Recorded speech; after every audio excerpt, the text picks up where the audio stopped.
Et la Torah, c'est quoi? La Torah, dans la version chrétienne, c'est le Pentateuque. Les 5 livres qui composent, donc l'Éternel a révélé à Moïse. On a la Genèse, on a l'Exode, on a donc Lévitique, Nombre et Deutéronome. Voici les 5 livres qui forment la Torah. Ça, c'est fini là-bas. Et c'est cette Torah-là que les rabbins utilisent. Maintenant, après ça, on a les Nevi'im. Donc, qui sont les livres des prophètes. Comme les Ézéchiel, les Jérémie, les Ésaïe et autres. Et après ça, on a les Ketuvim. Les livres historiques, etc., etc. Maintenant, quand tu vas prendre la Bible des Juifs, tu verras qu'ils n'utilisent pas tout l'Ancien Testament. Ils prennent seulement que ce que l'Éternel a révélé à Moïse. Mais les autres livres, ils ne touchent pas. Ça, c'est clair. Ils ont des livres du premier canon qui sont donc acceptés par eux. Et ils ont des livres du second canon qu'ils n'utilisent pas. Pour eux, les livres historiques et autres qui sont dans l'Ancien Testament, ce sont des ajouts. Les rabbins ne travaillent pas avec ça. Donc le Tanakh n'est rien d'autre que l'ensemble de l'Ancien Testament.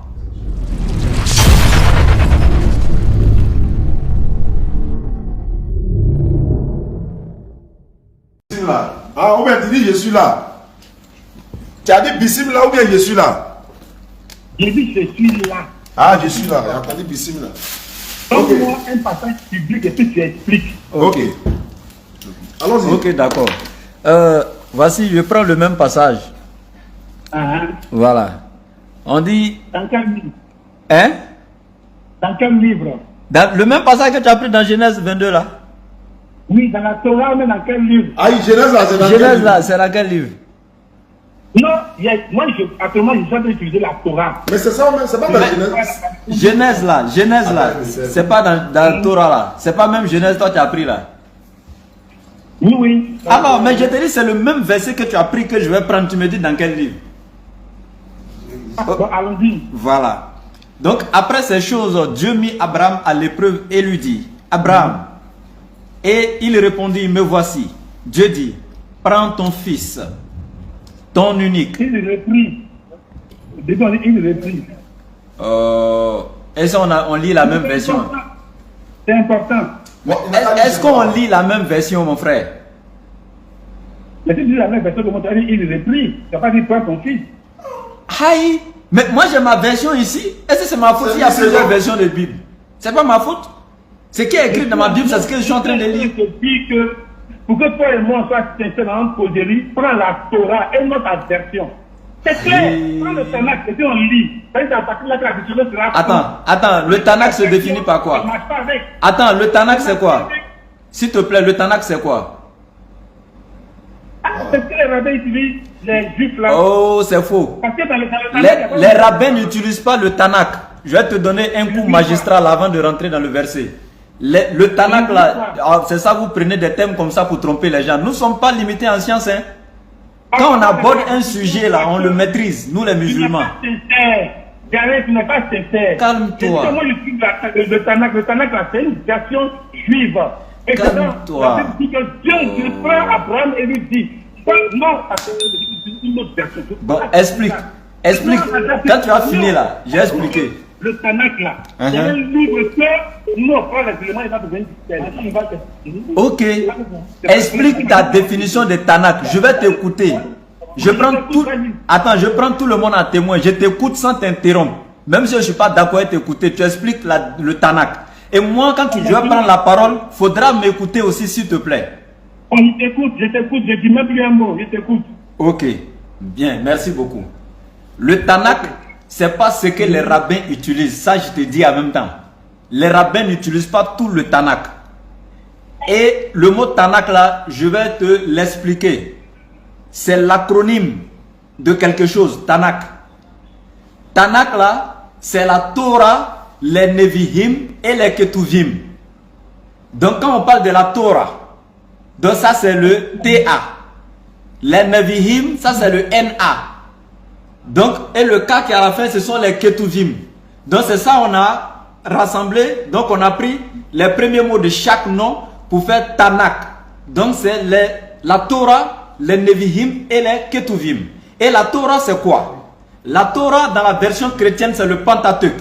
Les 5 livres qui composent, donc l'Éternel a révélé à Moïse.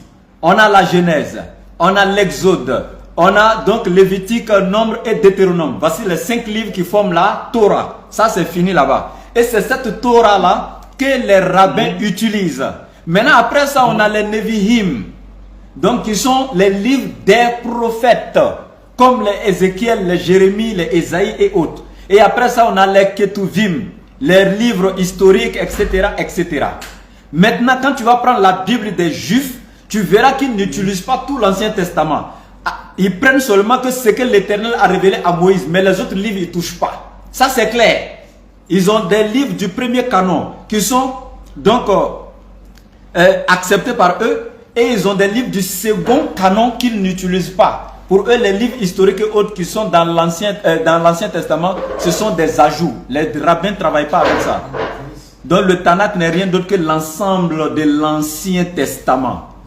Demande à un rabbin s'il travaille avec tout l'Ancien Testament, c'est faux. La Bible des Juifs fait combien de livres? 24 livres, tout simplement. Est-ce que ça peut aller? On peut continuer.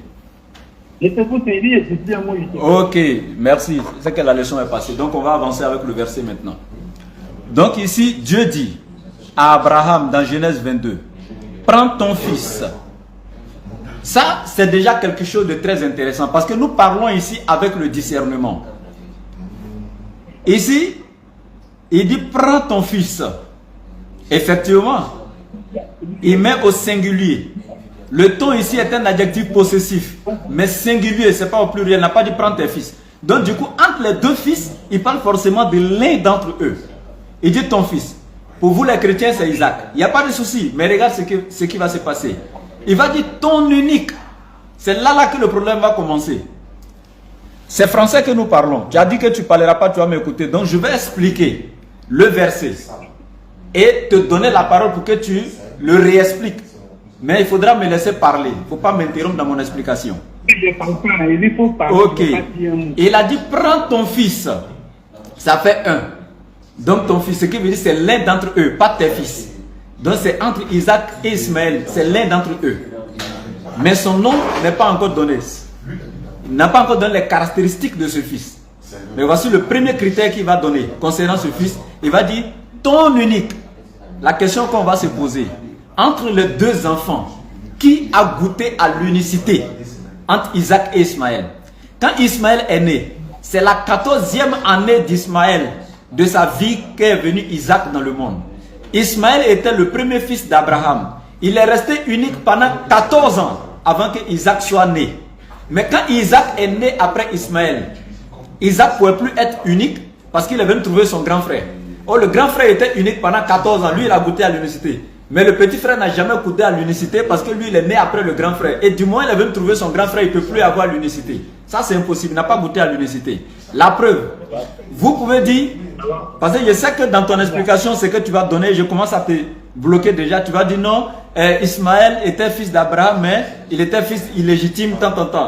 On va arriver là-bas. Mais ici, dans Deutéronome 21:15, l'Éternel est clair. Il dit, si tu as deux femmes, tu aimes l'enfant, les enfants de la deuxième, de ta petite femme, ta chérie, et que tu n'aimes pas l'autre femme, c'est pas parce que tu n'aimes pas la première que ces premiers enfants ne seront pas considérés comme les aînés. Si tu dois partager ton héritage, même si tu n'aimes pas la première femme, c'est elle qui t'a fait les premiers enfants. Ces enfants seront considérés comme les aînés forcément. Donc c'est la même chose dans le cas d'Abraham, parce que c'est le même Éternel qui parle dans le livre de Genèse, de Deutéronome là-bas. Donc, Abraham, son fils était Ismaël. La Bible reconnaît depuis Genèse chapitre 16, c'était son fils. Et quand on parle maintenant de ton unique, c'est Ismaël qui a goûté à l'unicité, comme j'ai dit. Isaac n'a jamais goûté à l'unicité. Tu vas prendre la parole et nous démontrer. Depuis quand Isaac était unique alors qu'il est venu trouver son grand frère. Ça fait un. Et il va continuer.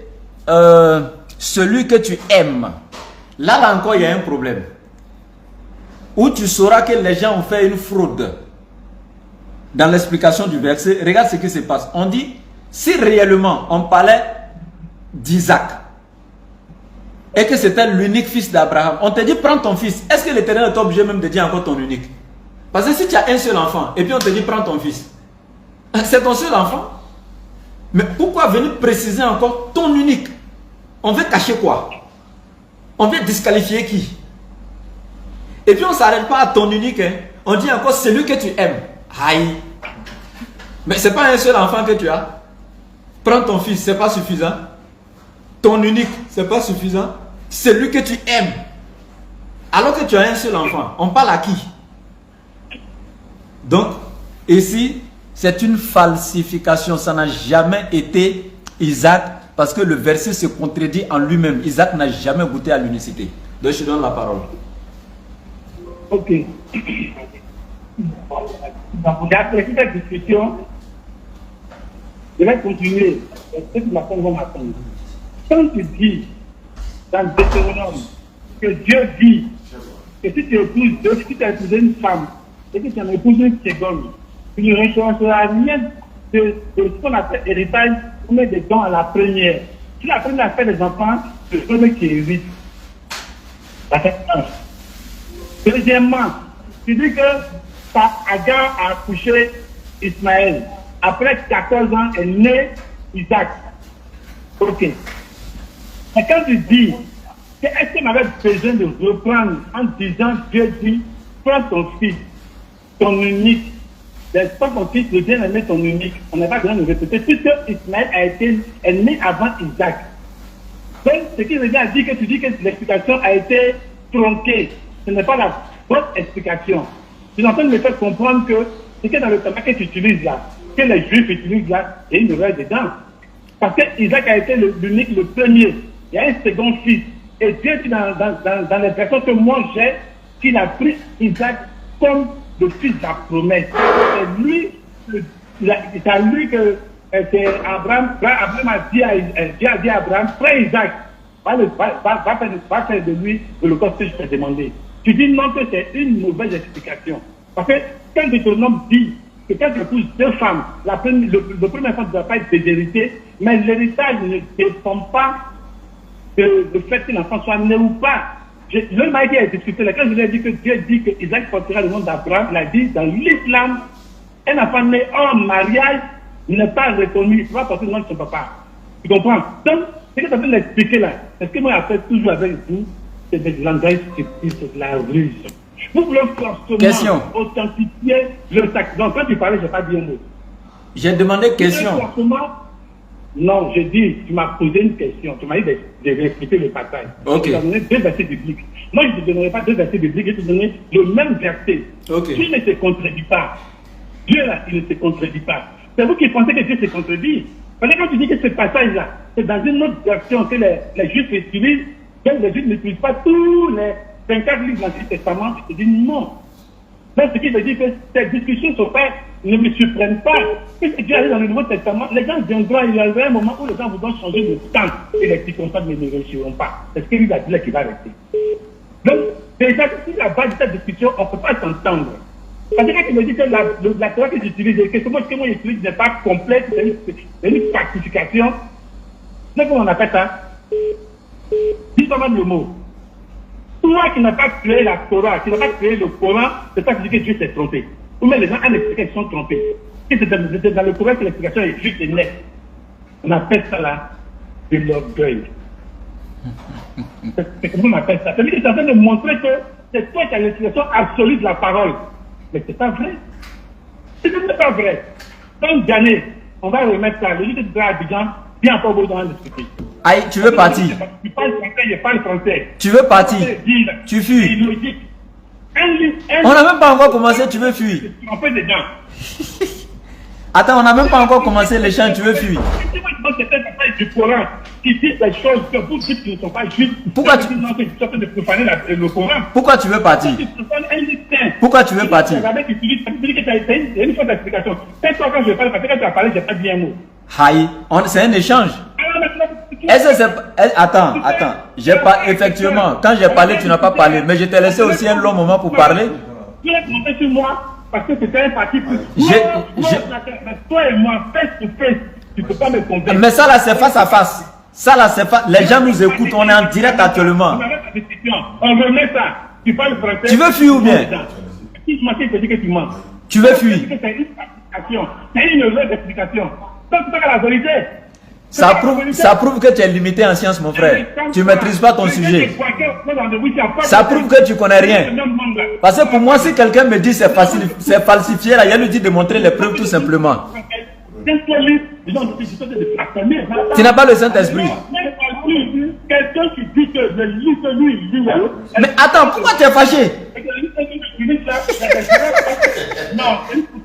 On dirait que je suis rentré. Hein. Pourquoi tu es fâché? Il faut te calmer, c'est un échange. L'homme de Dieu m'a appelé. Oui, allô? D'accord. Il n'y a pas de souci. Mais il fuit pourquoi même? Aïe. Il a parlé de Tanak, j'ai balayé ça, déjà il était froid. J'explique le verset, il sait maintenant que j'ai raison, il veut fuir, il est fâché, il veut partir. Si là, tu n'as pas pu me convaincre, c'est pas sa face du froid. Bon, on prend un autre thème. Attends. Le fils de la promesse là, si tu veux, on va échanger sur ça après. Ok. Mais... Le premier fils.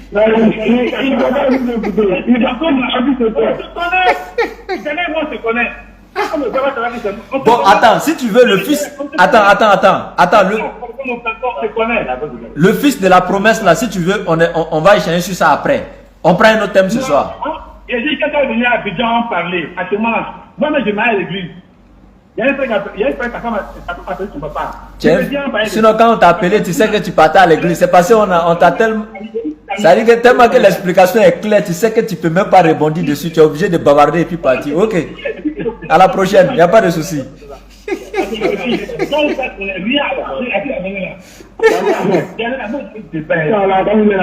Ok. D'accord, merci. Tu peux raccrocher, mon frère. Oui. Ok. Maintenant, vous qui nous suivez, je vais profiter, le temps qu'on appelle quelqu'un d'autre, je vais profiter pour vous donner un petit enseignement. Parce que quand nous, on sort et puis on dit, par exemple, il y a des erreurs dans la Bible, les gens se disent que non, c'est un dénigrement de leur livre et tout ça. Les gens sont limités en science. Maintenant, on va leur donner les vraies explications. Les gens pensent que la Torah qui a été donnée à Moïse, c'est que Moïse a prié l'Éternel directement. C'est la même Torah qui existe jusqu'à aujourd'hui, sans modification, sans falsification. C'est archi faux. C'est archi faux. Cette Torah n'existe pas aujourd'hui. La Torah a été recopiée après Moïse. Parce que lorsque le roi qui est quitté en Babylone, là, qui s'appelait Buktu Nasr, qui a détruit Jérusalem, là, étudiez un peu l'histoire de Esdras, qu'on appelle dans le Coran Surat 2 Uzair. Lorsque le temple de Jérusalem a été détruit, la Torah qui était dans le temple avait été détruite avec le temple, complètement. C'est plus de 100 ans après que les gens sont venus fouiller pour découvrir quelques anciens fragments. Ils n'avaient plus la Torah complète. Mais l'Éternel avait résisté qui 100 ans après, c'était Uzair. Et c'est lui, avec quelques prêtres qui étaient là, qui ont essayé de recopier la Torah. Ça, c'est la deuxième version de la Torah. Donc, il y a 4 personnes dans le monde qui avaient mémorisé la Torah. Il y avait Moïse lui-même, sur qui la Torah a été révélée. Il y avait Yoshia, qui était l'élève, le bras droit de Moïse. Après ça, il y avait Sédna Daoud, le père de Mouk Suleiman alayhi salam. Et après ça, il y avait Uzair. Voici les 4 qui avaient mémorisé la Torah dans le monde. Parce que au niveau du volume, là, la Torah, est, parmi tous les livres révélés, c'est la Torah qui était plus volumineuse que tous les livres. C'est pourquoi c'est des charrettes de trucs qu'on mettait sur les dos d'ânes qui transportaient la Torah. Donc en quantité, là, la Torah était plus... C'est-à-dire que c'était le livre le plus volumineux. Mais aujourd'hui, là, parmi tous les livres révélés, c'est le Coran qui prévaut sur tous les livres. Et on vous parle généralement des 4 grands livres. Sinon, il y a eu 104 livres qui ont été révélés. Les livres célestes. Allez-y étudier encore la religion. C'est ça en fait. Les gens sont limités en sciences, ils ne savent pas. Il y a eu 104 livres révélés. Mais tout s'est résumé en 4. Et parmi les 4 là, on a la Torah, on a le Zabour, on a l'Injil et on a le Coran. Et sachez que l'Injil même qui a été donné à Sayyidina Isa, pourquoi quand l'Éternel Allah il parle, il dit aux gens du livre. Il ne dit pas des livres. Parce que si le livre de Sayyidina Isa est un livre écrit physique, comme la Torah de Moïse, il a dit aux gens des livres. Parce qu'il y a les gens de la Torah et il y a les gens de l'Évangile. Mais il dit aux gens du livre. Sayyidina Isa alayhi salam, il était prophète, il n'était pas messager. Et l'Injil, l'évangile qui lui a été donné, n'était pas un livre physique écrit. C'était un message, c'était une bonne nouvelle qu'il est venu annoncer. Comme dans Luc chapitre 4 à partir du verset 43 et suite. Il faudrait que j'annonce la bonne nouvelle du royaume des cieux aux autres villes, car c'est pour cela que j'ai été envoyé. Et cette bonne nouvelle, c'est elle qui est appelée évangile. Et donc c'est cet évangile-là que Sayyidina Isa a annoncé. C'est pourquoi dans Matthieu chapitre 5 verset 17 à 21, il va dire: ne pensez pas que je sois venu abolir la loi ou les prophètes. Je ne suis pas venu abolir, mais plutôt accomplir. Donc il était venu en confirmation de ce que Moïse a apporté. Les messagers sont ceux qui envoient la loi de Dieu. Ils viennent confirmer le message de leurs prédécesseurs et envoient une nouvelle loi. Mais le prophète, lui, n'envoie pas une nouvelle loi. Il vient tout simplement confirmer le message de son prédécesseur et annoncer donc l'arrivée d'un autre après lui. Et c'est ce que Sayyidina Isa a fait. Lui, il n'a pas envoyé de loi. Il est juste venu confirmer la loi de Moïse. Matthieu chapitre 5 verset 17. Ne pensez pas que je sois venu abolir la loi, mais plutôt accomplir. Il est venu confirmer et accomplir la loi de Moïse, mais sans envoyer de nouvelles lois. C'est pourquoi l'Éternel dit aux gens du livre. Parce que Sayyidina Isa lui-même était soumis au message de Moïse. C'est ce qui est clair. Ils ne savent pas, nos frères. Et généralement, quand quelque chose ne les arrange pas dans l'Ancien Testament, ils disent que c'est l'Ancien Testament, on n'est plus sous la loi, on est sous la grâce. Parce que ça ne les arrange pas. Mais ce qui les arrange dans l'Ancien Testament, ils s'en vont chercher ça là-bas pour venir. Ils vont dans l'Ancien Testament pour aller prendre Isaïe 9.5. Ça les arrange. Isaïe 7.14. Ils attribuent ça forcément à Jésus alors que ça ne parle même pas de Jésus. Ça parle d'Ézéchias, le fils du roi Akaz, qui a vécu 740 avant Jésus-Christ. Oui. Authentique. Je vais savoir connaître le nom. Oui. Reprenez la question. Il dit, je suis votre Dieu. Vous dites que vous avez la Bible authentique venant de Jérusalem. Je veux savoir c'est comment vous l'avez obtenue. Ça m'intéresse aussi, quoi. La Bible authentique venant de Jérusalem. Oui, oui. On a la Bible de Jérusalem. C'est une version de Bible. On a la Bible Tob. On a la Bible Louis II. Parole de vie, français courant. Tout ça, ce sont des versions d'Arbi et tout. Mais est-ce qu'on a dit qu'on a la Bible même? Je sais pas, je comprends pas. Parce que quand on parle de Bible là, c'est même pas révélé à un prophète. Donc quelqu'un ne peut pas dire Bible là, c'est truc. Non, on ne peut pas dire ça. Parce que ça, c'est pas parole de Dieu, Bible là. La Bible là, il y a parole de Dieu dedans. Mais toute la Bible n'est pas parole de Dieu. Il y a des livres même dans la Bible que les chrétiens eux-mêmes ne sont pas d'accord avec. Il y a des livres dans la Bible que les juifs eux-mêmes ne sont pas d'accord avec. Donc c'est pas nous musulmans qui serons d'accord avec tout. Ah, d'accord, je vois. Mais je vais vérifier le Jean 3, César. Est-ce que le Jean 3, César, toutes les Bibles là disent la même chose? La version, parce qu'on dit que Dieu a pas aimé le monde, il a donné son Fils unique, afin que qui comprend le périsseau, mais qui ait la vie éternelle. Oui. C'est la même phrase. Je sais que il y a des versions rares, comme par exemple la version Shuraki. Il y a par exemple la version King James, le roi James. Dans ses premières versions, il était écrit: Dieu a tant aimé le monde qu'il a donné son Fils unique engendré par lui. Et après, eux-mêmes, ils ont réfléchi pour trouver que engendrer là, c'est trop fort parce que Dieu n'engendre pas. Quand on regarde la définition d'engendrer dans le dictionnaire, ça ne peut pas s'appliquer à Dieu. Donc, dans les versions revues et corrigées, ils ont enlevé le mot engendrer. Ils ont juste laissé: Dieu a tant aimé le monde, il a donné son Fils unique, afin que quiconque croit en lui ne périsse pas, mais ait la vie éternelle. Ça, c'est les versions maintenant revues et corrigées. Donc, maintenant, je pense que le verset existe dans les autres Bibles. Mais est-ce que vous voulez qu'on explique un peu le passage pour vous? Oui, parce que quand on parle de Fils unique, c'est-à-dire qu'il n'y a pas de Fils. Exactement, ça c'est très intéressant.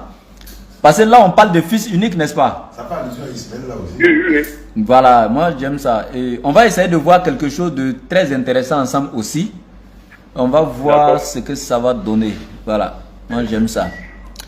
Vous voyez, affaire de Fils unique là. Oui.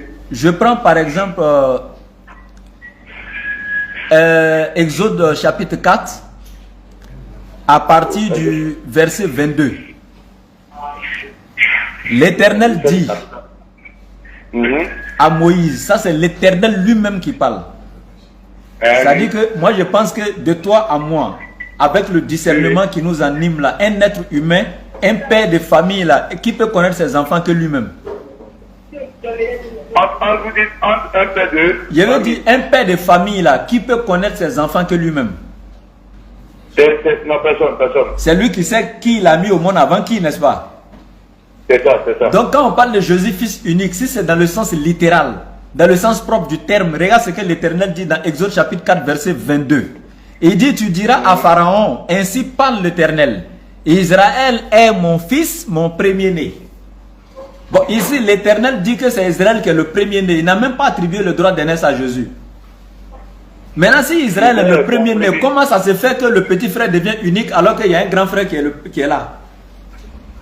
Mais Israël, on parle de pays ou bien là, on parle d'une personne. Voilà. Israël, il y a la personne de Jacob et aussi il y a ses enfants qui sont appelés Israël. Sinon, ce n'est pas un pays physique là. Sinon, là où ils étaient en Égypte, ce n'était pas la terre d'Israël qui était là-bas. Jérusalem n'était pas en Égypte. Mais c'est la descendance de Jacob même. Ces enfants-là, l'Éternel aussi les appelle Israël parce que ce sont les descendants de Jacob. De Jacob. Voilà. Maintenant, je vais continuer même. Dans la même Bible là, Ephraim a été appelé premier-né. Dans la même Bible là, Salomon a été appelé premier-né. Dans la même Bible là, Dieu a beaucoup d'autres enfants. Par exemple, Jésus lui-même, il le dit. Dans Jean chapitre 20, là, il dit à Marie de Magdala, va voir mes frères et dis-leur, je vais vers mon Dieu qui est votre Dieu et vers mon Père qui est votre Père. Mais quand il dit vers mon Père qui est aussi votre Père, là, ça veut dire que même toi-même, tu es enfant de Dieu. Mais c'est dans quel sens? Parce que si Jésus dit les disciples sont aussi enfants de Dieu comme lui, Jésus peut plus être unique. Parce qu'il a déjà dit quoi? Va voir mes frères. Déjà, ses frères, il a des frères, il n'est plus unique. Ça c'est Jésus lui-même qui dit, va voir mes frères et dis-leur. Du moment Jésus dit déjà mes frères, si Jésus a des frères, Jésus n'est plus unique. Ça fait un. Maintenant, Jean 3,16 veut dire quoi? Il dit, Dieu a tant aimé le monde. C'est-à-dire, c'est Dieu qui a aimé le monde, qu'il a donné son fils. Maintenant, le fils, il n'y a pas de souci. Mais de toutes les façons, je viens de te donner des versets où Jésus même démontre que même toi-même, tu es enfant de Dieu aussi. Maintenant, enfant de Dieu, là, c'est pas dans le sens propre du terme, parce que tu es d'accord avec moi que Dieu n'engendre pas. Ça fait un.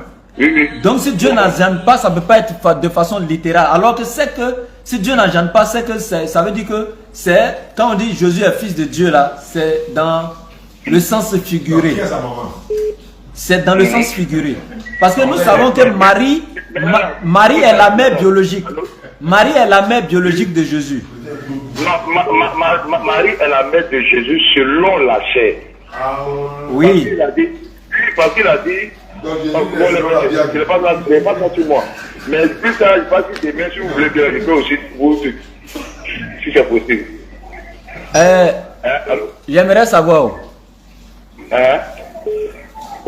Le fait que la seule différence qu'il y a entre la naissance de Jésus et notre naissance, vous et moi, c'est que c'est une naissance qui a été faite sans l'intervention d'un gamète mâle. Et sache que cela n'a pas commencé par Jésus. Et je vais t'expliquer. Mais seulement, après ça seulement, là, tout le reste du processus de la grossesse de Marie a été naturel comme toutes les femmes d'aujourd'hui. Elle a accouché dans les douleurs, même dans l'impureté. Au point même, d'après Luc chapitre 2, après l'accouchement, elle allait se purifier au temple avec le bébé. Tout était la même chose. Apocalypse chapitre 2 est clair. Elle a crié lors de l'enfantement, elle a pleuré comme les femmes d'aujourd'hui, dans les douleurs de l'enfantement. Maintenant, ça fait que Marie est la mère biologique de Jésus. Alors si Dieu est le père de Jésus dans le sens propre du terme, Marie est qui pour Dieu? Alors vous dites, si Marie est la mère de Jésus, et que Dieu est le père de Jésus dans le sens propre du terme, Marie est qui pour Dieu? Je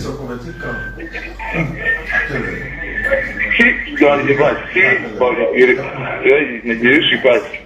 J'ai dit. Si Marie est la mère biologique de Jésus, Dieu est mère biologique, et que Dieu est son père aussi littéralement parlant, alors Marie est qui pour Dieu? Parce que là d'abord je viens sur le point là. Il dit que David. Non, ce qui me dit, c'est que je n'ai pas les versets. Je n'ai pas les versets, mais Marie, c'est un canal auquel Jésus-Christ est venu. C'est un taxi quoi. C'est un taxi qu'ils ont emprunté pour venir. Marie était un taxi que Jésus a emprunté pour venir quoi. C'est ce que je dois dire. C'est pas elle qui le... Oui, donc c'était un taxi. Vous dites? C'est un taxi que Jésus a emprunté pour venir quoi. Un tapis. Est-ce que tu sais que nous tous là, Hein? nos mères étaient un canal aussi par lequel on est venu comme Jésus. Oui, parce que là, nous tous là, Adam et Ève ont été créés. Nous tous là, on a été reproduits, mais dans la reproduction, il est nulle part où on n'a pas vu des enfants qui sont venus de père de mère. Mais Dieu seul, il avait une mère, mais il n'avait pas de père. Alors que Jésus n'a pas été créé, mais il a été formé. Parce que tous ceux qui viennent là, c'est vrai, c'est une création, mais de manière logique. Un enfant doit avoir un père, ça c'est clair. Mais pourquoi Dieu n'a pas de père? Est-ce que Dieu, tu sais, Dieu voulait monter, Dieu lui-même, il voulait obtenir quoi? Ben, tous les prophètes, ils sont venus, ils ont eu un père. Allô, vas-y, mon père. Je t'entends très bien. Faut parler, faut finir ta phrase.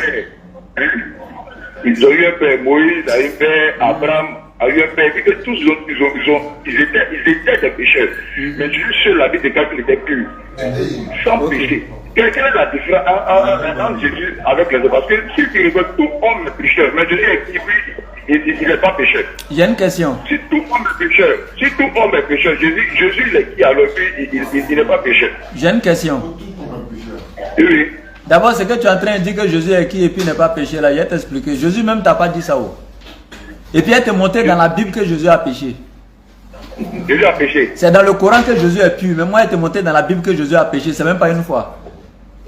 D'accord. Voilà. Maintenant, avant d'aller là-bas, là, j'ai une question à te poser. Et puis avant d'aller là-bas, il faut montrer aussi dans la Bible que Jésus il s'est repenti.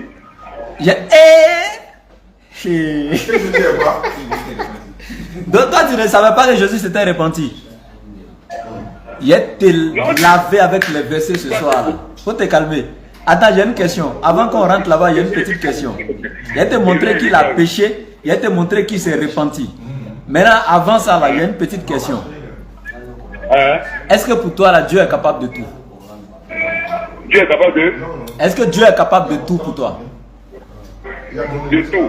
Oui. Tout, dans le sens de tout, je ne sais pas. Dieu n'est pas capable de... Dieu n'est pas capable de... Bon, je ne sais pas. Quand il dit tout, je veux comprendre au moins tout. Dieu dit quoi? Je veux dire, est-ce que Dieu a quelque chose que Dieu ne peut pas faire? Non. Ok. D'accord, mais sache qu'il y a quelque chose que Dieu ne peut pas faire. Pas ça. Voilà. Tu vois, c'est une manière... Regardez, hein, en le disant, pour ceux qui sont doués d'intelligence, je ne suis pas en train de limiter Dieu, mais je suis en train de le mettre au-dessus de quelque chose. Par exemple, Dieu ne peut pas voler. Si quelqu'un dit Dieu peut voler, c'est grave. Dieu ne peut pas voler, Dieu ne peut pas mentir. Est-ce que tu vois? Est-ce que Dieu peut créer un autre éternel comme lui-même, qui est éternel comme lui, qui n'a ni fin ni début? Question. Est-ce que Dieu peut créer un autre éternel comme lui? Parce que s'il crée, il n'est plus éternel. Mais est-ce qu'en disant ça, je limite Dieu? Je ne limite pas Dieu. Au contraire, je le grandis. Parce qu'il est le seul, n'a pas un second. Dieu même ne peut pas créer un autre unité comme lui-même. Maintenant, je reviens ici. Ça, c'était juste pour fouetter quelque chose. Je reviens ici. Tu dis, tu veux savoir où Jésus a péché. Allons-y dans le livre de Jean. Pardon, mon nom d'offense là. Attends, on va aller se promener un peu dans Jean et puis on va venir. Tu as sorti le verset. D'accord. C'est intéressant, hein. Attends, je vais prendre ma propre Bible ici. Allez. Là, je suis plus à l'aise comme ça. Oh, j'aime les gens comme ça. Au moins, on peut échanger dans le calme.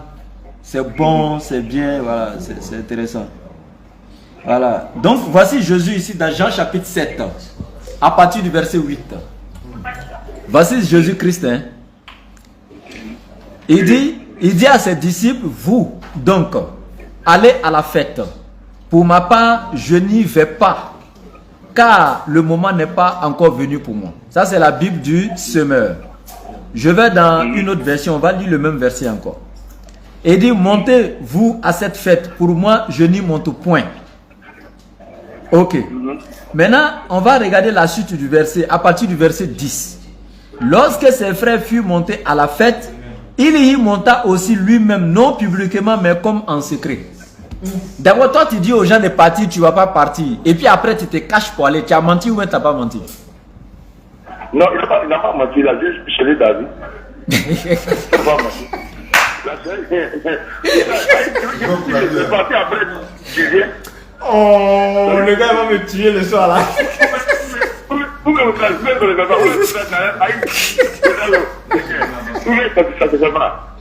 Et il a changé d'avis. Tu vas t'en tuer.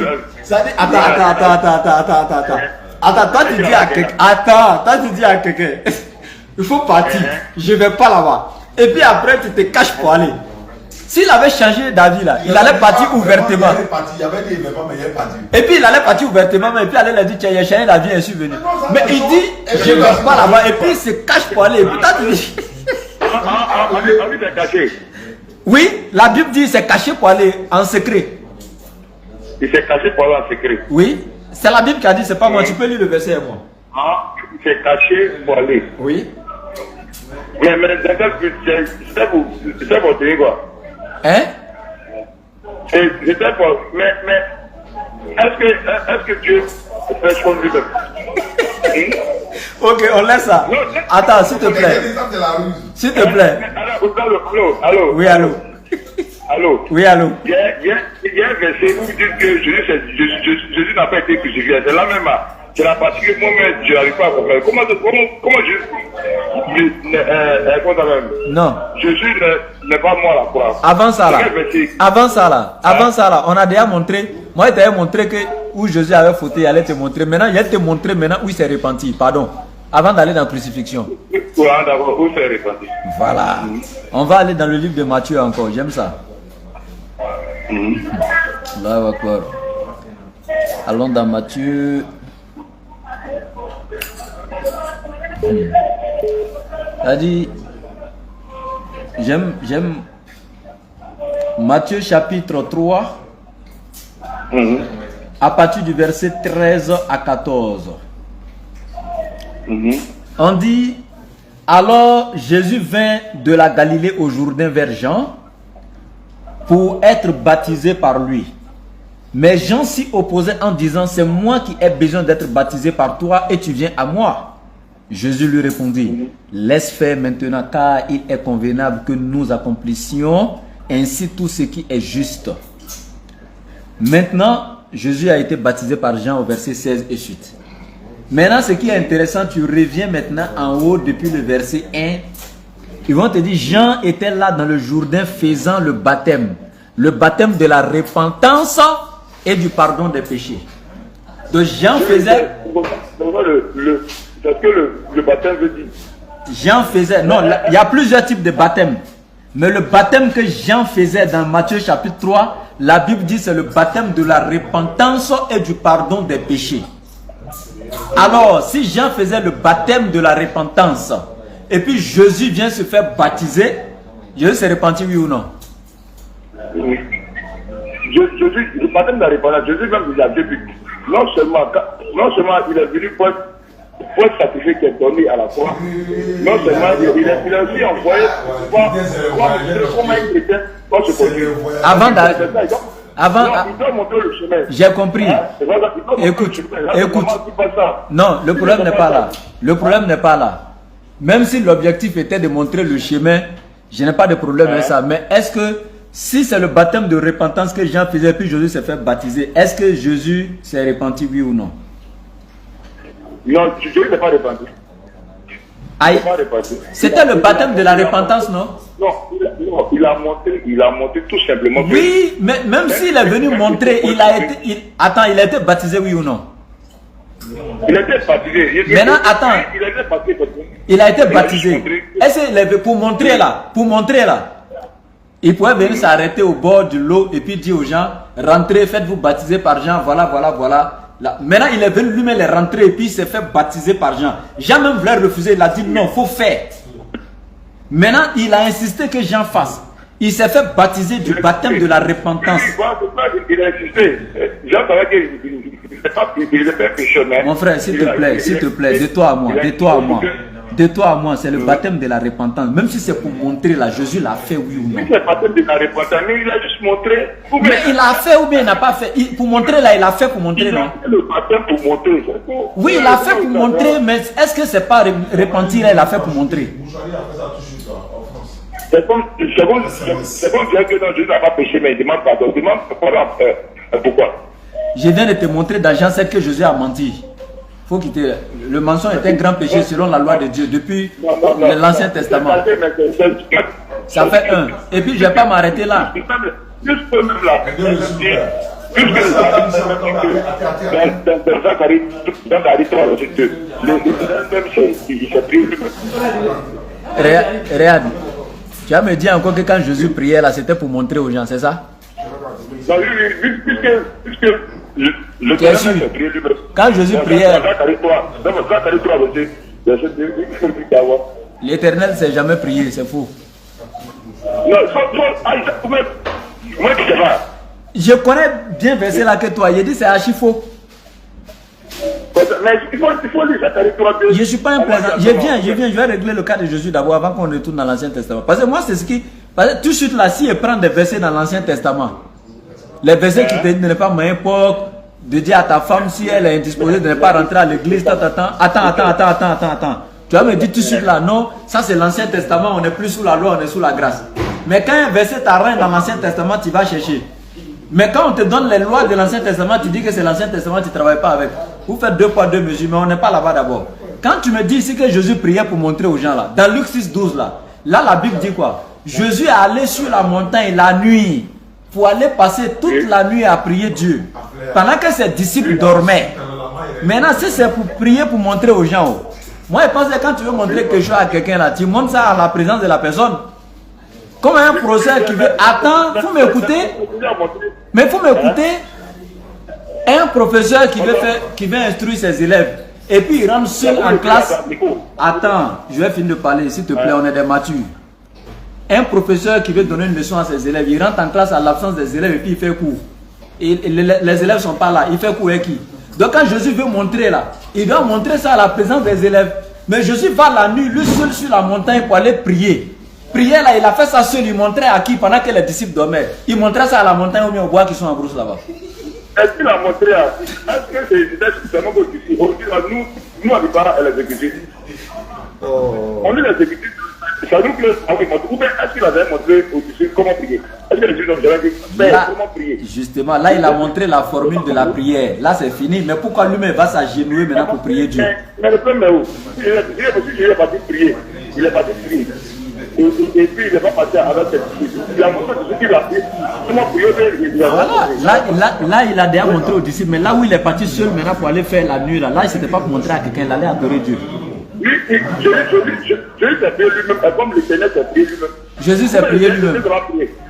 Il faut prendre Zacharie 3, verset 2, le Seigneur s'est prié. Attends. La définition de la prière, c'est quoi? Le Seigneur dit à sa... La définition de la prière, c'est quoi? La prière. La prière. Prière, c'est rendre un culte à une divinité. C'est faux, la prière n'est pas rendre un culte. Il a dit c'est faux, tu as d'ailleurs joué dans la définition, donc ça ne m'étonne pas si tu sors du contexte du verset, parce que le simple dictionnaire même tu ne connais pas. La prière c'est pas le culte. La prière c'est quoi? Voilà. Le culte est une prière, mais toute prière n'est pas le culte. J'ai dit l'aigle est un oiseau, tout oiseau n'est pas aigle. C'est français, il parle. L'aigle est un oiseau, mais tout oiseau n'est pas aigle. Donc, le culte est une prière, mais toute prière n'est pas culte. Donc la prière n'est pas le culte. Voilà. Maintenant, c'est ça. J'aime ça. Maintenant, le culte, ça c'est une manière d'adorer Dieu que Dieu lui-même a prescrit à l'être humain avec des paroles et des manières bien précises. Ça c'est clair. Maintenant, quant à la prière, et c'est ce culte dont j'ai parlé que Dieu lui-même a prescrit, avec des paroles, des manières et des temps précis. Ça, c'est le culte. C'est une forme de prière. Maintenant, toutes les prières ne sont pas cultes. Par exemple, moi je suis en train de parler à toi, je peux te prier alors que tu n'es pas Dieu. Je peux te dire, mon frère, je te prie de me prêter 2 minutes, je vais faire temps et puis revenir. Je t'ai prié. Est-ce que je t'ai adoré? Non, je t'ai pas voué un culte, mais je t'ai prié. Donc la prière là, on peut prier même une créature, mais le culte là, on ne le fait qu'à Dieu seul. Voici la différence entre la prière et le culte. Voilà. Donc, je dis qu'il est parti, c'est quel type de prière Jésus a fait le culte. Il a fait le culte. Mais il a adoré Dieu. Il a fait le culte. Mais voilà, je m'ai démontré, je dis qu'il avait été envoyé. Mais attends, d'abord je voulais savoir. Attends, tu viens de dire quelque chose. Jésus a été envoyé par qui? Est-ce que, Jésus, oui, il est envoyé. C'est comme le président. Oui. Le président peut faire quoi? L'expression je suis mon propre chef, ça ne le dit pas. L'expression vient dire je suis mon propre chef, ça ne le dit pas. Je parle de coup, je veux. Je peux m'envoyer moi-même, ça ne le dit pas. Attends. Donc Jésus s'est envoyé lui-même. Il s'est envoyé lui-même, c'est de la même manière que le président lui-même il peut s'envoyer. Il peut le sans faire. Puisqu'il est son propre chef. Ta mère en haut. Dans ce beau cristal, Dieu ne peut pas se transformer. Ou bien Dieu ne peut pas venir sur la terre. Amos chapitre 3, l'Éternel Dieu dit qu'il ne change pas. Donc il ne peut pas se transformer. Dieu ne peut pas se transformer. Si ton Dieu ne peut pas se transformer, automatiquement il est incapable. C'est pas moi qui ai dit, c'est ton Dieu qui a dit ça. Non, attends, selon toi, est-ce que Allah ne peut pas se transformer? Allah ne se transforme pas. Donc, Allah ne peut pas se transformer. Si ça t'arrive de se transformer, Allah ne peut pas se transformer, il faut dire à Allah qu'il est incapable. Ah bon? Oui, c'est vrai. Ok, mais dans ta Bible, là, ton Dieu dit que lui ne change pas. Mais c'est normal, puisque Allah, on prend une position pour qu'il puisse écouter. C'est normal, les musulmans doivent prier partout, dans n'importe quel sens. Mais pourquoi c'est dans un seul sens que les musulmans prient? Est-ce que les oreilles d'Allah sont si petites pour pouvoir entendre? C'est parce que toi tu n'as pas étudié la Bible. Sinon depuis les prophètes de l'Ancien Testament là, ils ont toujours prié dans une direction. Toi tu ne sais pas que la Qibla est dans la Bible. Voilà, pour une direction. Mais en Afrique ici, est-ce que la prière des musulmans sont-ils écoutées bien exaucées? Parce que vous êtes très loin de la Kaaba, hein? Vous êtes très loin en direction de la Kaaba. C'est grave. Donc si je veux comprendre chez toi, c'est parce que nous sommes loin de la Kaaba que Dieu n'entend pas ce qu'on dit. Oui, parce que la prière qui vient là, ça peut aller dans... Attends. Donc pour toi, donc Dieu est loin de nous. Donc Dieu, il habite à la Mecque et puis comme nous on est loin de la Mecque là, il ne peut pas nous entendre, c'est ça? Non, oui, puisque c'est une direction. Non, attends. Faut te calmer. Et puis il n'a pas de position de la Kaaba. Comment il va vous prier? Est-ce que Dieu habite à la Kaaba? Est-ce que Dieu habite à la Kaaba? Mais pourquoi vous prenez de position de prière? Pourquoi? Voilà. D'abord même, Allah ne pardonne pas tous les péchés. Ça fait un. Et tu aimes trop divaguer. Allons à la Qibla d'abord. Je vais vous rentrer dans ta Bible pour te montrer. Regarde, les enfants d'Israël là, hein, ils étaient loin. Attends, faut m'écouter aussi. C'est plus une affaire de direction. Vous pouvez prier partout. C'est une maladie ou bien? Faut te calmer. Je t'ai écouté, écoute-moi aussi, c'est un échange. De la manière dont on est loin en Afrique, ici on est loin de la Kaaba et puis tu penses qu'Allah ne nous entend pas là. En fait, les enfants d'Israël là, ils étaient loin de Jérusalem. Ils étaient loin du pays d'Israël. Ils étaient déportés en Irak ici, en Babylone. Et tu sais ce qui s'est passé? Étant loin de Jérusalem, il faut aller prendre 1 Roi chapitre 8 à partir du verset 48. Salomon va adresser une prière à l'Éternel en disant: les enfants d'Israël qui ont été déportés très loin, jusqu'en Babylone là, s'ils t'adressent leur prière, faisant face à ta ville, ça fait 1, ça dit à Jérusalem. Salomon qui dit ça, faisant face à Israël, faisant face. Faut te calmer, je vais parler. Pourquoi vous êtes comme ça? Ils étaient en Asie, à l'Orient, non, c'est normal. Il faut m'écouter. Il faut m'écouter. Oui, je t'écoute, Oustaz. Mais tu n'es pas en train de m'écouter parce que moi je t'écoute, je te respecte. Quand moi je parle, tu m'interromps. Est-ce que ça c'est un respect? D'accord. Tu peux ne pas être d'accord avec moi, mais au moins il faut m'écouter. D'accord. Donc, ils sont restés. Salomon dit, s'ils restent de là où ils sont, et puis ils t'adressent leur prière, faisant face au pays d'Israël. Il ne s'est pas arrêté là. Il précise encore, faisant face à Jérusalem. Il ne s'est pas arrêté là. Il dit, faisant face à la maison que j'ai bâtie pour toi, c'est-à-dire au temple de Jérusalem. Il dit, alors exauce leur prière de là où tu es, en haut des cieux. Donc, ici, c'était une direction. Daniel lui-même là, il faut regarder dans le livre de Daniel, le prophète Daniel, avant de prier l'Éternel, il dirigeait sa face vers Jérusalem avant d'adorer l'Éternel. Et tous les prophètes de l'Ancien Testament avaient une direction. Donc la direction là, c'est pas nouveau, c'est pas l'islam qui a envoyé. Maintenant, sache que la direction là, s'il te plaît, on n'a pas, faut te calmer. Tous ceux qui sont musulmans, ils doivent à côté de la Kaaba. Ils doivent être loin. Toutes les prières dans la sorte. Les pays sont proches de la Kaaba. Et nous, qui en Afrique, on est un peu loin. Mon frère. Donc, voilà, il y a beaucoup de pays. Mon frère. Mon frère. En direction de quelque chose. Donc, attends. Mon frère. Est-ce que, attends, monsieur Coustal, écoutez-moi. Est-ce que toutes les mosquées sont bien situées en direction pour la direction? Est-ce que vous utilisez les boussoles dans les mosquées? Voilà, je vais t'expliquer. Tu penses qu'on se lève un matin et puis on construit un bâtiment comme ça, comme vous les chrétiens? Tu penses que c'est l'église quoi? Tu penses que c'est une région donné. Faut te calmer et t'expliquer ou bien? Ah, d'abord, ok, vas-y. Voilà. D'abord, il faut savoir qu'on n'a même pas les mêmes positions géographiques. Ça fait un. Par exemple, même quand tu arrives à la Kaaba, même là-bas, là, ceux qui sont au sud de la Kaaba, là, eux, ils font face à la Kaaba.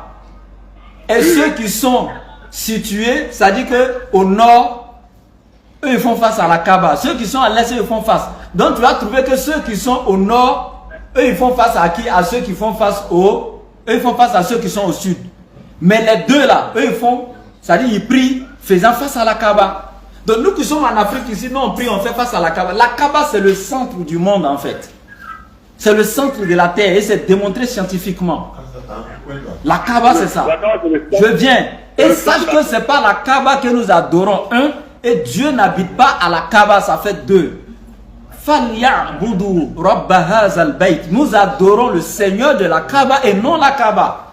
C'est Dieu qui nous exauce, ce n'est pas la Kaaba qui nous exauce. Donc ce n'est pas la distance là. Parce que Dieu est proche de chaque créature, même que ta veine jugulaire. Dieu est en nous. Il est avec nous. Non. La seule chose qui est entre nous et Dieu, c'est qu'on ne le voit pas tout simplement. Il est plus proche de nous-mêmes que les veines jugulaires. Allô? Donc toi tu penses qu'on est loin de la Kaaba, Dieu habite à la Kaaba, il ne veut pas nous entendre. Pourquoi tu fais ça? Tiens, plaisanter ou non? Et c'est là même tu peux dire à ton enfant. Maintenant moi je vais te poser une question. Est-ce que Dieu est partout? Est-ce que Dieu est partout? Partout. Dieu est partout. Ok, s'il te plaît. Maintenant que Dieu est partout là, ça veut dire que Dieu est sur la terre ici, n'est-ce pas? Dieu, il est dans le ciel et puis il est sur la terre, il est partout. Donc Dieu est partout, il est dans le ciel et sur la terre, ça c'est très bien. Mais regarde la question que je vais te poser. Si Dieu est déjà partout, comment vous pouvez dire encore que Dieu s'est déplacé pour quitter au ciel pour se faire homme pour venir sur la terre alors qu'il était déjà là? Est-ce qu'on peut aller quelque part où on est déjà? Non, ok, donc je réponds très bien. Dieu, il a pris un corps. C'est pour ça parce qu'il a pris un corps qui n'est pas dans le ciel. Puisque Jean disait, celui qui est dans les cieux, c'est le même qui est là. Aucun n'a descendu. C'est pas ma question. C'est pas ma question. C'est pas ma question. Mais je suis en train de te répondre. Je n'ai pas dit qu'il a disparu. C'est pas ma question. Tu réponds à une autre question. Ma question est simple. Si Dieu était déjà sur la terre, parce qu'il est partout. Si Dieu est déjà sur la terre, alors comment peut-il venir encore sur la terre alors qu'il était déjà là? Il a pris un corps humain pour pouvoir s'attirer ce corps. Mais est-ce qu'il n'était pas déjà là? Il était là. Mais comment il peut venir encore alors qu'il était déjà là? Il était déjà là et puis tu dis il est venu encore. C'est quelle histoire ça? Non. Il a pris un corps humain. Pour nous faire quoi? Pour nous faire quoi? Pour nous faire quoi? Il a pris un corps humain. C'était pour nous faire quoi? Pour aller où? Dans Jean 3. Qui l'a pas Jean combien? Il a pris quoi là pour aller où? Pour aller où? Il a pris quoi là pour aller où? On dit Jésus a été donné au monde. Non, il a pris, Dieu a pris corps là pour aller où? Donnez quoi? Dieu a Donnez la message, tu vas donner. Attends, Dieu a pris corps là pour aller où? Pour aller où? Transformation, vient sur la terre. Vous donnez le corps la Transformateur et le transformeur. Le salut de l'humanité pour ton salut, Oustaz. Attends, on dit, il a pris quoi là pour aller où? Il a quitté où pour aller où? Quand il faut parler pour c'est-à-dire, moi, je t'ai déjà répondu. Il est allé où est son corps là? Quand il a pris le corps, il est allé où? Quand il a pris le corps, il allait où c'est-à-dire? Moi, je ne suis pas d'accord avec Dieu, pas toi, la fantôme répond maintenant. Tu as dit il est venu sur la terre, non? Oui. Maintenant, si il dit il a pris corps pour aller où? Il faut me dire il a pris corps là pour venir sur la terre. Il a pris quoi pour aller voir? Il a pris le corps pour venir sur la terre, non? Oui. Mais est-ce qu'il n'était pas déjà sur la terre? Il était sur la terre. Maintenant, il prend quoi encore pour venir sur la terre alors qu'il était déjà là? Pourquoi? C'est très simple. C'est très simple. C'est trop mal compliqué même. Comment c'est simple? Non, c'est très simple. C'est très simple, mais c'est parce que tu n'arrives pas à comprendre. Attends, toi tu es où actuellement? Je suis à commencer. Est-ce que toi tu peux dire encore que tu vas commencer alors que tu es déjà là-bas actuellement? Non, parce que je suis pas Dieu. Sinon Dieu peut le faire. Toi tu ne crois pas que Dieu peut le faire. Si toi tu ne crois pas que Dieu peut le faire, c'est ton que Dieu a dit, c'est qu'il limite Dieu. Attends. Dieu peut à la fois dans plusieurs points. Je vais te former 1000 corps aussi. Tu dis Dieu peut tout faire là, Dieu peut voler. Dieu peut voir. Dieu peut voler. Dieu peut voler. Maintenant, qui a volé? Dieu peut mentir. Mentir. Mais maintenant, qui a menti? Je demande si Dieu peut mentir. Comme il peut tout faire là. Dieu peut mentir. Dieu dit ce qu'il veut. Si Dieu ment, c'est qu'il a un peu d'argent à quelqu'un. Si Dieu ment, c'est qu'il a un peu d'argent à quelqu'un. Attends. Il peut dire ce qu'il veut. Attends, est-ce que c'est parce que Dieu peut dire ce qu'il veut que par exemple, hein, le jour du jugement dernier, on arrive et puis Dieu dit bon, c'est vous qui avez fait le bien, c'est vous qui êtes destiné à aller au paradis, mais vraiment, je m'excuse, hein, je vous avais menti, il n'y a pas la vie éternelle, ça n'existe pas. Est-ce que Dieu peut faire ça? Dieu peut dire quoi? Est-ce que Dieu peut aller dire comme ça à ceux qui ont bien travaillé dans ce monde, qui l'ont bien adoré? Est-ce que Dieu peut aller leur dire comme ça, bon c'est vrai que vous avez bien travaillé, hein, mais je vous avais blagué pour que vous travaillez bien, sinon la vie éternelle n'existe pas. Est-ce que c'est parce qu'il ne rend pas compte à quelqu'un qui peut dire ça? Mais Dieu peut dire ce qu'il veut. Mais pourtant, si Dieu a dit ça, moi, je peux dire quoi? Je veux le frapper, je veux le tuer. Non, il a dit, c'est ce qu'il dit. Attends, il va te poser une question de ton niveau, simple. Une question simple, hein? Une question simple. Non, de ton niveau très élevé par rapport à moi. Moi, je trouve que ton niveau est élevé par rapport à moi. Non. Quand ton niveau est élevé, parce que puis tu es des frères hébreux, c'est ta mal. Tu sais pourquoi je dis ton niveau est élevé? Parce que je n'arrive même pas à comprendre ce que tu dis. Donc là, je considère que c'est trop fort pour moi. Il m'a étonné. Et puis même d'ailleurs, même pour ça, là, vous partez pour convertir les chrétiens. Un chrétien que jamais dit musulman, c'est écrit dans le Coran. Un chrétien que jamais te convertit. Même le soir là, on a converti chrétien. C'est pas vrai. Quoi ça? On a Yam Sokora actuellement. Même le soir là, on a converti un chrétien. Mais non, mais ça c'est un mensonge. Puisque à la base, j'avais le pardon.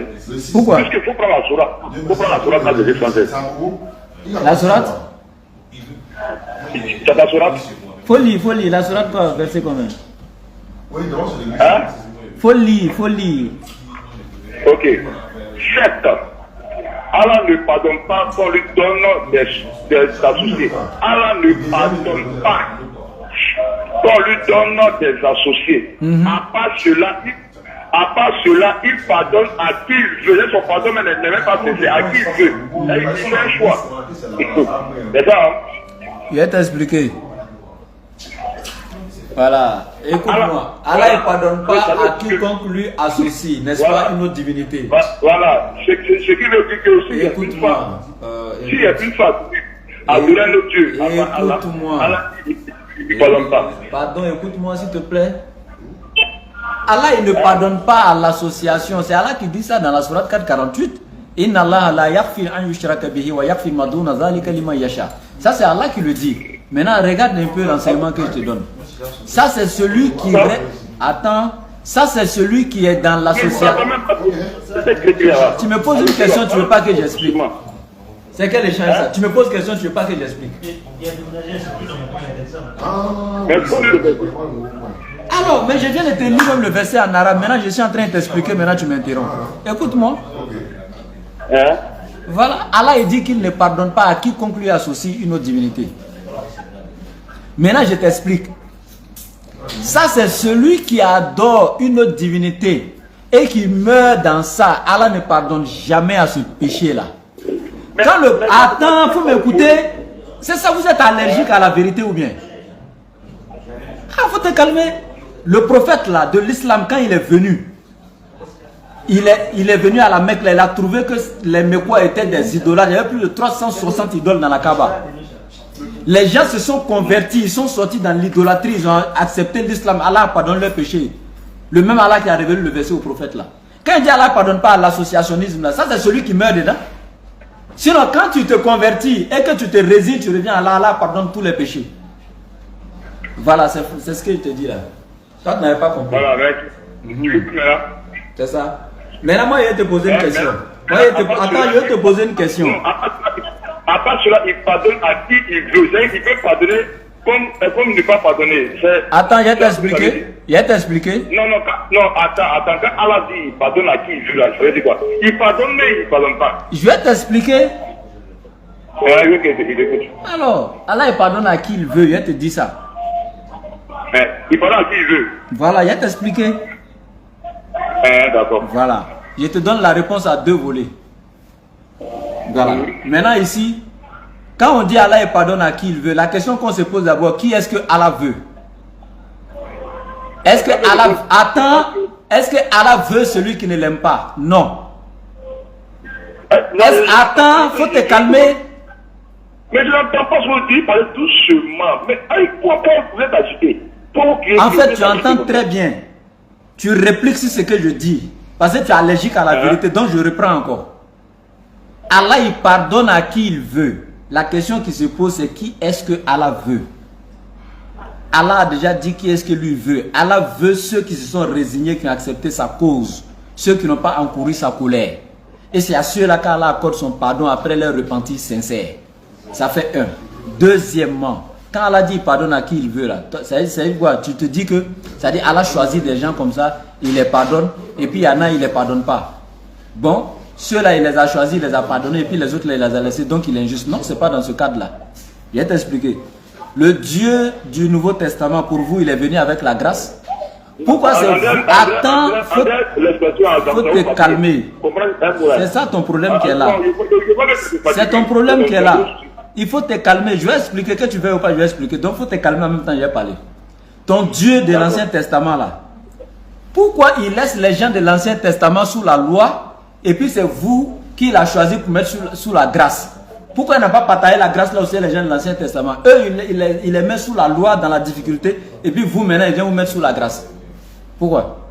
Mais est-ce que la loi là, ça a été abolie? Cette loi? Dieu merci. La loi n'a pas été abolie. Pourquoi toi tu m'importes? Attends, la loi n'a pas été abolie. Pourquoi toi tu m'importes? La loi n'a pas été abolie, Dieu merci. Pourquoi toi tu m'importes? Bon, c'est pour ça là. Il faut suivre bien Gédéon. Gédéon même, il a dit bien les choses. Gédéon, il vous dit. Pas le piège du rappel, on a l'expression des pratiques. Attends, donc Gédéon. Attends. On ne parle de porte qui a pas de pied. C'est-à-dire, porte qui a pied. Tu es collé au mur, c'est Gédéon qui appelle maintenant à l'aide. Tu veux que Gédéon vienne te sauver ici quoi? Gédéon, même en rêve, il connaît la DDR. Même en rêve, Gédéon n'a pas voulu changer la DDR. Il nous connaît. Mais je sais pas, alors, dites à Gédéon, qu'il explique l'islam là. Qu'il ne faut pas voir fidèle là, voir parce que le diable, pardon. Bon, parce que un bon musulman, il faut tuer un bon musulman. Je voulais prendre le temps. Je voulais prendre le temps pour échanger. Un bon musulman, il faut tuer, un bon musulman doit tuer. Je voulais prendre le temps. Je voulais prendre le temps pour échanger avec toi un peu pour me distraire. Maintenant, il est temps maintenant, dans 2 minutes de te coller le dos au milieu. Je te pose 2 questions seulement. Si tu arrives à t'en sortir, c'est que tu es un vrai chrétien. Pardon? Jésus est qui pour toi? Voilà. Jésus est qui pour toi? Voilà, maintenant je te dis quelque chose. Si moi je suis chrétien, je suis pas chrétien. Pour être chrétien, il faut pratiquer. Mais quand je compare les religions, je préfère la religion des chrétiens, le christianisme, par rapport au truc, comment ça s'appelle, à l'islam. Parce que l'islam est pris dans une seule langue. Je ne sais pas si Allah ne comprend pas français ou Allah même il a des problèmes. Parce que quand il regarde le Coran, Allah même il a des erreurs, même en mathématiques. Chaque chrétien est un cas particulier. Attends, qui t'a dit ça? Non, attends, mais toi, tu as parlé, attends, je t'ai parlé de quelque chose. Il t'écoute. Ça comprend un. Maintenant, deuxièmement, puisque même les plats sont forts, moi je vais dans tout et puis je vais regarder mon frère qui est en France, à Kiribat, je le vois, mais Allah, il écoute dans une seule direction. Donc, les hommes sont plus puissants même qu'Allah. Ça fait deux. Puisque l'homme a la plus grande technologie, c'est-à-dire on peut être à Kiribat, qui appelle son frère, mais qui est à Kiribat, on va bien les positions. Mais Allah n'a bien les positions, donc Allah n'est pas puissant. Ça fait deux. Maintenant, troisièmement, sur le troisième point, voilà. Ce qui m'étonne, je doute un peu, puisque le corps de l'homme là, c'est le corps de l'homme il y a les désirs sexuels et autres. Mais encore, nous, les musulmans, vous attendez, ce sont 12 femmes encore dans le ciel. C'est-à-dire que là-bas encore, il y a une vie sexuelle, encore là-bas. Et ce que les désirs de la chair, ici, ce que la chair demande là-bas encore là-bas. Alors que les musulmans laissent la chair, qui meurt, c'est la chair qui meurt. Mais vous encore là-bas, encore, vous avez des 112 coups encore, vous tapez. Ça, c'est un peu bizarre.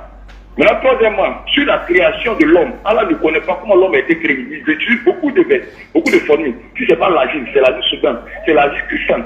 Tantôt c'est le sperme, tantôt c'est un sperme éjaculé. Non, l'homme n'a pas été créé, puis il y a un sperme éjaculé. Ça, c'est une forme de masturbation. Mais là, il ne sait plus. Il ne sait plus le Coran. Il y a trop d'erreurs de société. Donc, ça veut dire le Coran même se contredit, même en parlant de certaines scènes. Moi, je peux parler maintenant. Trop de contradictions. Je peux terminer maintenant. Surtout la création. Attends. Il y a trop de sujets que tu lèves. Je vais terminer rapidement. J'ai plus assez de temps. Avec une petite partie. Tu dis quoi? Que nous, on a 72 vierges au paradis. Voilà, 72 vierges. Il y a des beaux encore qui nous attendent là-bas. Ok. Ça même, ça sera petit pour moi. Mais attends, je vais te répondre. Est-ce que tu sais que dans ta Bible, là, ce que tu veux faire avancer, là, c'est fou dans ta Bible. Je vais t'expliquer ça de suite, là. Donc pour toi, attends, pour toi. Mais t'attends pas, oui, c'est quoi? Répète-moi, mais d'accord. Mais c'est ce que je veux faire là. J'ai dit, quand on arrive au ciel là, tu dis le côté charnel n'existe pas là-bas, n'est-ce pas? Tu veux raconter? Le côté charnel n'existe pas au ciel, n'est-ce pas? Le charnel, genre comme sexuel, oui. Ça n'existe pas au ciel, n'est-ce pas? Oui. Donc on mange pas là-bas aussi. Mais de quelle nourriture? Si je dis pas de nourriture, là même c'est coincé. Puisque Jésus a jeûné 40 jours, 40 nuits. Un homme ne peut vivre 3 jours avant. Faut juste me dire non. Je me renseigne avec toi. Je me renseigne avec toi. C'est quelle nourriture qui donne? Non, pas. Je n'ai même pas dit c'est la parole. C'est la parole de la. Est-ce que c'est un débat? Je t'ai posé une question, tu me réponds pas oui ou non tout simplement. Pourquoi tu es excité comme ça? Il y a nourriture, oui ou non? La nourriture, mais de quelle nourriture on parle? Pas de la nourriture spirituelle, parce qu'ils connaissent aussi. Il y a nourriture spirituelle là-bas. Oui, la nourriture spirituelle. Il y a aussi boisson spirituelle. Il y a aussi une boisson spirituelle. Faut m'expliquer, la boisson spirituelle là-bas, c'est comment? Ah, moi je serai là-bas et puis il n'est pas dit. Sinon, mais comment tu sais que ça existe là-bas? Est-ce que la Bible a dit qu'il y a boisson spirituelle là-bas? Attends, toi, tu vas m'expliquer quelque chose. Attends, non. C'est moi qui t'ai posé la question. Est-ce que la Bible a dit qu'il y a boisson spirituelle là-bas? Oui, j'attends des choses. Hein? Non, il va résumer ça, dis-moi. Attends, il vient, je vous réponds. Nous, tu vois, je vois. Diane. Quoi ça? Les gars là, ils sont trop forts. Non, chaque chrétien est un cas particulier. Pardon, excusez, une minute, pas plus, pardon. Vas-y. On a terminé. Il faut finir. Ça dit les gars, c'est pas cool. Mais ça là, c'est intéressant. Parce que quand on fait, moi comme ça, voici ma stratégie. Tu vois tout ce que je fais comme ça là. Quand je le bloque, c'est-à-dire que moi j'avance. Je le fais. Ceux qui nous suivent là, c'est pour eux, c'est eux qui m'intéressent. Effectivement. Eux, ils regardent, ils écoutent les deux, ils savent où la vie. Moi, c'est tout. C'est lui qui échange avec nous là, c'est pas lui qui m'intéresse en fait. S'il arrive à le pécher, il n'y a pas de souci, ça c'est la volonté Il ne d'Allah. peut pas raisonner, aller pousser loin. Le raisonnement n'est pas poussé loin. Parce qu'ils ne viennent pas et l'esprit. Et allô? Voilà, je disais. Alors, je suis à vous, Oustaz. S'il te plaît, est-ce que la Bible a dit quelque part qu'il y a boisson et nourriture spirituelle au ciel? Voilà. Bon, là, la Bible, ça va parler de boissons spirituelles. Ok. Maintenant, moi, je vais te parler de boissons physiques dans la Bible. Pour te montrer que côté charnel, là, ça existe au ciel. Je vais te prouver ça, il y a deux passages dans la Bible. Jésus dit à ses disciples. Ce qui me fait mal, Attends. je n'ai pas ma Bible. Je n'ai pas ma Bible. Tu peux m'expliquer. Attends, je t'expliquer. C'est maintenant que tu n'as pas Bible. Sinon, depuis au début, on parle. Écoute, le dernier repas que Jésus a pris à ses disciples, là, avant qu'on ne vienne l'arrêter, que ce soit dans l'évangile de Matthieu et de Jean, il faut bien vérifier quand tu auras ta Bible. Jésus dit quoi aux disciples? Il a pris, c'est-à-dire qu'un morceau de pain, il a partagé, il a pris du vin, il a partagé. Et quand il a bu la coupe, il a dit quoi? Buvez avec moi. Car, je vous le dis, je ne boirai plus c'est-à-dire du fruit de la vigne avec vous, c'est-à-dire de ce vin avec vous ici sur la terre, jusqu'à ce que je la boive de nouveau avec vous dans le royaume des cieux. Donc Jésus dit, il va boire là-bas avec ses gars. Toi, tu dis quoi? Mais est-ce qu'il a dit que la même boisson qui c'est ça même. Regarde, écoute le français. C'est la même boisson. Moi, pour te dire quelque chose. Il a paniqué déjà. Je n'ai même pas pris le verbe, c'est même d'abord. Il a paniqué déjà. Tu veux répondre à une seule question. Alors, Attends, tu as posé 5 questions. Je suis pas. Toi, tu as posé combien de questions? alors, Oustaz, mais pour répondre à vous, répondre à Non, faut te taire, on va te donner l'enseignement. Jésus dit, je vais reprendre et puis te donner la parole, s'il te plaît. Jésus dit, je ne boirai plus du fruit de la vigne avec vous. En ce moment, il y avait la coupe dans sa main, il y avait le vin dedans, c'était bien physique là. Et puis il dit, jusqu'à ce que je la boive de nouveau. Là, il a fait référence à quoi? Le même fruit de vigne qui est dans sa main, jusqu'à ce que je la boive avec vous. En d'autres termes, je la reboive avec vous dans le royaume des cieux. Tu dis, c'est pas physique. Ça fait un. Regarde ce qu'il a te donné. Cadeau gratuit. À la résurrection de Jésus, là, c'était pas comme pour Lazare. Parce que la résurrection de Lazare, pour vous les chrétiens, a été suivie d'une autre mort. Sinon, Lazare n'existe pas aujourd'hui. Après, il est mort encore. Maintenant, Jésus, pour vous, quand lui, il est ressuscité là, c'était la résurrection parfaite avec un corps incorruptible. C'est pourquoi Jésus est toujours vivant pour vous les chrétiens. Je précise, pour vous les chrétiens. Alors, pourquoi après la résurrection de Jésus, il est reparti aller voir les disciples et puis il leur a dit, si vous avez quelque chose à manger, donnez-moi. Ils lui ont donné un rayon de miel avec poisson, il a d'abat après la résurrection. Et puis toi, tu penses que quand on sera ressuscité, on ne va pas manger là-bas? Non, tu mets ça, tu mets le coup d'arrêt. Il y a des choses là, maintenant, on peut les récits dans Non, ça c'est que tu fais avec MTN. MTN, tu fais MTN, ça passe. Je vais couper. Non, je vais couper. Attends, voir. Non, on va le laisser prendre quelqu'un d'autre. Non, te laisse et puis on prend quelqu'un d'autre. Alors, tu es occupé à te laisser. Il y a trop de personnes sur la ligne en attente. alors, Il a dit, il y a trop de personnes en attente, donc pardon, à te laisser. Voilà. Continue l'enseignement un peu, il prend 6 5 il te passe et puis on termine. Donc, les gars, vous voyez, j'étais en train de parler donc de l'Ancien Testament, des livres de l'Ancien Testament et autres. Quand on vous dit il y a tellement d'auteurs, il y a des passages qui ne sont pas des choses que Dieu même ne peut pas dire. Il y a par exemple quand Adam et Ève ont mangé le fruit dans le paradis. La Bible te dit dans le livre de Genèse que l'Éternel est venu au paradis et puis il a dit, Adam, où te caches-tu? C'est-à-dire l'omniscient, hein, celui qui sait tout, là, il vient se renseigner, il vient chercher Adam au paradis et puis il lui pose question, mais où tu te caches? Tu es où? C'est Dieu qui va venir, il ne sait pas où Adam se cache et puis il vient demander. Et encore quand Caïn a tué son frère Abel, l'Éternel ne savait pas. Il vient demander à Caïn, il dit, Caïn, où est-ce que tu as mis ton frère Abel? Je ne le vois pas. Caïn aussi va lui répondre, pourquoi m'interroges-tu? Suis-je le gardien de mon frère? Tu dis Désiré, tu dis Ali. C'est à Dieu Caïn a parlé comme ça. Tu veux pas la qui? Pourquoi tu m'interroges? Est-ce que moi je suis le gardien de mon frère? Tu es musulman ou chrétien? Et encore, on va aller dans le livre de Genèse. Genèse 32, à partir du verset 24. La Bible nous dit, Jacob demeura seul. Alors un homme lutta avec lui jusqu'au lever de l'aurore. Voyant qu'il ne pouvait pas vaincre l'homme, et voyant qu'il ne pouvait pas le vaincre, c'est-à-dire cet homme a frappé Jacob à l'emboîture de la hanche. Et l'emboîture de la hanche de Jacob se démit pendant qu'il luttait avec lui. Elle dit, laisse-moi aller. C'est-à-dire l'homme là, quand il a vu qu'il ne pouvait pas contre Jacob, donc il a dit à Jacob, il faut me laisser partir. Laisse-moi aller car l'aurore se lève. C'est-à-dire, l'homme là ne voulait pas que le jour se lève pour le laisser dans la main de Jacob. Il ne faut pas les gens viennent trouver Jacob en train de le terrasser. Vous allez comprendre pourquoi cet homme ne voulait pas que Jacob le terrasse et puis les gens vont venir le voir dans sa main. Et Jacob répondit, je ne te laisserai point aller que tu ne m'aies béni. Là, il y a un truc. Comment quelqu'un que tu as frappé, qui veut fuir même, parce qu'il a honte, et puis toi tu lui dis, je ne vais pas te laisser, mais il faut me bénir d'abord. Comment quelqu'un que tu as frappé va te bénir encore? En ce moment, c'est qui Jacob a frappé? On va continuer. Il lui dit, c'est-à-dire cet homme maintenant va dire à Jacob, quel est ton nom?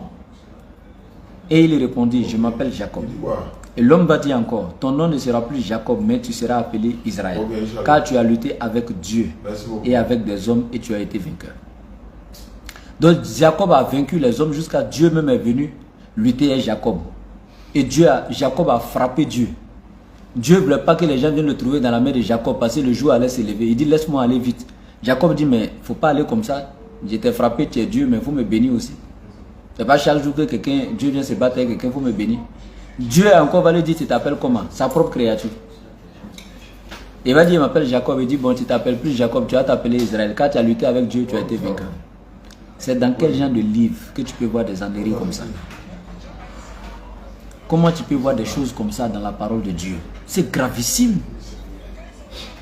Il dit non, ce n'était pas Dieu dans sa plénitude. Là, il s'est fait homme pour venir. Même si il s'est fait homme, comment Jacob peut frapper Dieu fait homme? Il y en a qui disent non, comme le pasteur Nula qu'on appelle Ménard. Il a vu son direct la dernière fois, il dit à un frère musulman, il dit non, la lutte de Jacob avec Dieu, c'était une lutte spirituelle. Donc même spirituellement, Jacob a frappé Dieu. C'est gravissime quoi. Comment vous pouvez imaginer des choses comme ça? Et puis regardez encore. J'ai donné ce passage-là à un gars la dernière fois.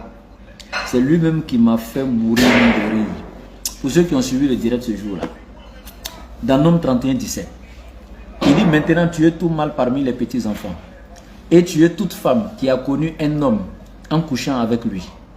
Mais laissez en vie pour vous toutes les filles qui n'ont point connu la couche d'un homme. Donc voilà un Dieu qui dit aux gens de tuer toutes les femmes qui ont connu la couche d'un homme. Mais les filles vierges là, ils n'ont qu'à laisser les filles vierges là pour eux-mêmes. Moi je pose la question aux gars, comment les gars devaient savoir telle fille est vierge et puis la laisser? Il dit non, c'était des gynécologues. Il y avait une maison où ils devaient faire rentrer chaque fille pour aller... Subhanallah, je n'ai même pas terminé son explication. Pour ceux qui ont suivi le direct ce jour-là. Il dit les combattants là, c'était des gynécologues. Donc il y avait une maison aussi dans laquelle ils devaient faire rentrer chaque femme pour aller la déshabiller et puis voir si elle est vierge. On la laissait les femmes vierges et puis on la tue. C'est quel Dieu qui va déshonorer la femme à ce point? Toutes les femmes vont venir s'aligner et puis vous allez les déshabiller une à une. C'est quel Dieu qui va déshonorer la femme à ce point, subhanallah. Et c'est ce livre-là qu'on dit, c'est un livre d'éducation pour l'être humain. C'est ce livre-là, on dit, c'est un livre d'éducation pour l'être humain. Subhanallah. Soyez fiers d'être musulmans. Remerciez Allah, c'est un don d'islam, c'est une grâce. C'est-à-dire le Coran est complet sur tous les plans. Le Coran est complet sur tous les plans. C'est un code de loi, un code de vie, un code de conduite. L'islam est un processus d'information, de formation et d'éducation. Tu ne peux pas avoir des enseignements comme ça en islam. L'islam est une éducation. L'islam éduque sur tous les plans. Sur tous les plans. C'est la religion la plus parfaite, la plus ordonnée, la plus complète. Subhanallah. Vraiment, soyez fiers d'être musulmans. En vérité, soyez fiers d'être musulmans. Bien. On va échanger un peu encore. Avant d'avoir un autre. Inch'Allah. Oui. Vous voyez, les frères musulmans, j'étais de suite en train de dire d'être fier d'être musulman. Soyez fiers d'être musulmans. Sachez que l'islam, ce n'est pas une religion pour les ignorants. Je vous demande, je vous encourage et je vous exhorte. Wallahi, apprenez votre religion.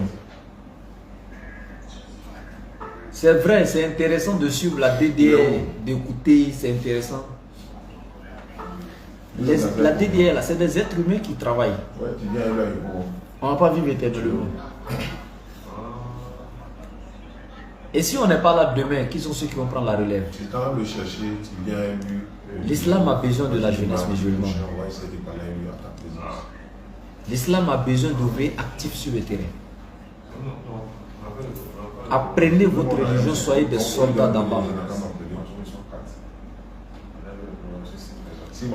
Nous avons une plateforme où nous formons dans l'interreligieux. Moi-même, je suis formateur même de la plateforme, le CETEL, le Centre d'études de théologie, en ligne de la DDR.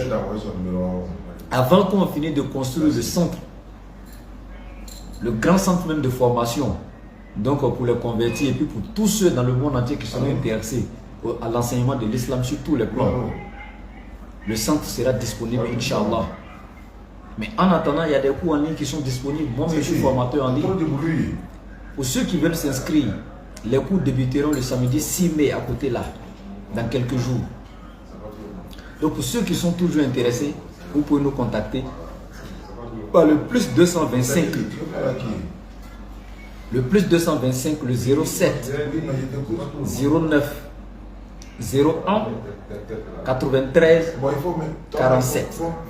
Je répète, plus 225 07 09 01 93 47.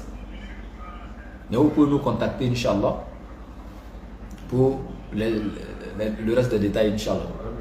C'est très important, mes frères. Donc nous devons nous imprégner de la connaissance de notre religion. Et puis d'ailleurs, ce n'est pas facultatif, ce n'est pas un acte surrogatoire. C'est un devoir pour le musulman de chercher la science. Le prophète alayhi salam nous l'a si bien dit. La recherche de la science est un devoir capital pour chaque musulman et chaque musulmane. C'est un devoir pour nous de rechercher la science. Et surtout, chaque musulman doit apprendre le Coran, la parole d'Allah, le livre révélé, le guide et le manuel de l'être humain. Allah dit c'est le livre qui est venu pour guidance, comme guidance pour nous, pour les pieux. C'est ce livre-là qui nous tire des ténèbres spirituelles vers la lumière parfaite, tel qu'Allah dit dans la sourate 57, à partir du verset 9, 10 et 18. وَالَّذِي يُنَزِّلُ عَلَىٰ عَبْدِهِ آيَاتٍ بَيِّنَاتٍ لِيُخْرِجَكُم مِّنَ الظُّلُمَاتِ إِلَى النُّورِ وَإِنَّ اللَّهَ بِكُمْ لَرَءُوفٌ رَحِيمٌ. C'est lui Allah qui fait descendre ces versets clairs sur son messager Muhammad, afin que celui-ci vous tire des ténèbres spirituelles vers la lumière parfaite.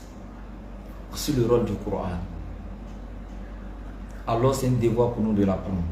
La sourate 43, à partir du verset 43 à 44, Allah nous dit, en s'adressant d'abord au prophète, Fastamsik billazi uhiya ilayka innaka ala siratin mustaqim wa innahu la zikrun laka wa liqaumika wa sawfa tus'alun. Et dit au prophète alayhi salam, tiens fermement à ce qui t'a été révélé de la part de ton Seigneur, toi Muhammad. Tiens fermement à ce qui t'a été révélé de la part de ton Seigneur, qui est le Coran. Allah dit à Muhammad de bien tenir le Coran, de s'imprégner du Coran, de s'inonder dans le Coran. Et il dit, car étant sur le Coran, le prophète est sur le chemin de la guidée en ce moment. Le prophète est sur le chemin de la rectitude en ce moment. Et il continue en disant, et ce Coran est un rappel pour toi et ton peuple. Et vous en serez interrogés. Wow. C'est la partie qui doit nous faire craindre. Allah dit, nous serons tous interrogés au sujet du Coran. Alors, mes frères, apprenons le Coran. Bonjour. S'il vous Tu plaît. m'envoies des messages là en parlant de Jésus, je n'ai rien compris. Apprenons le Coran. S'il vous plaît.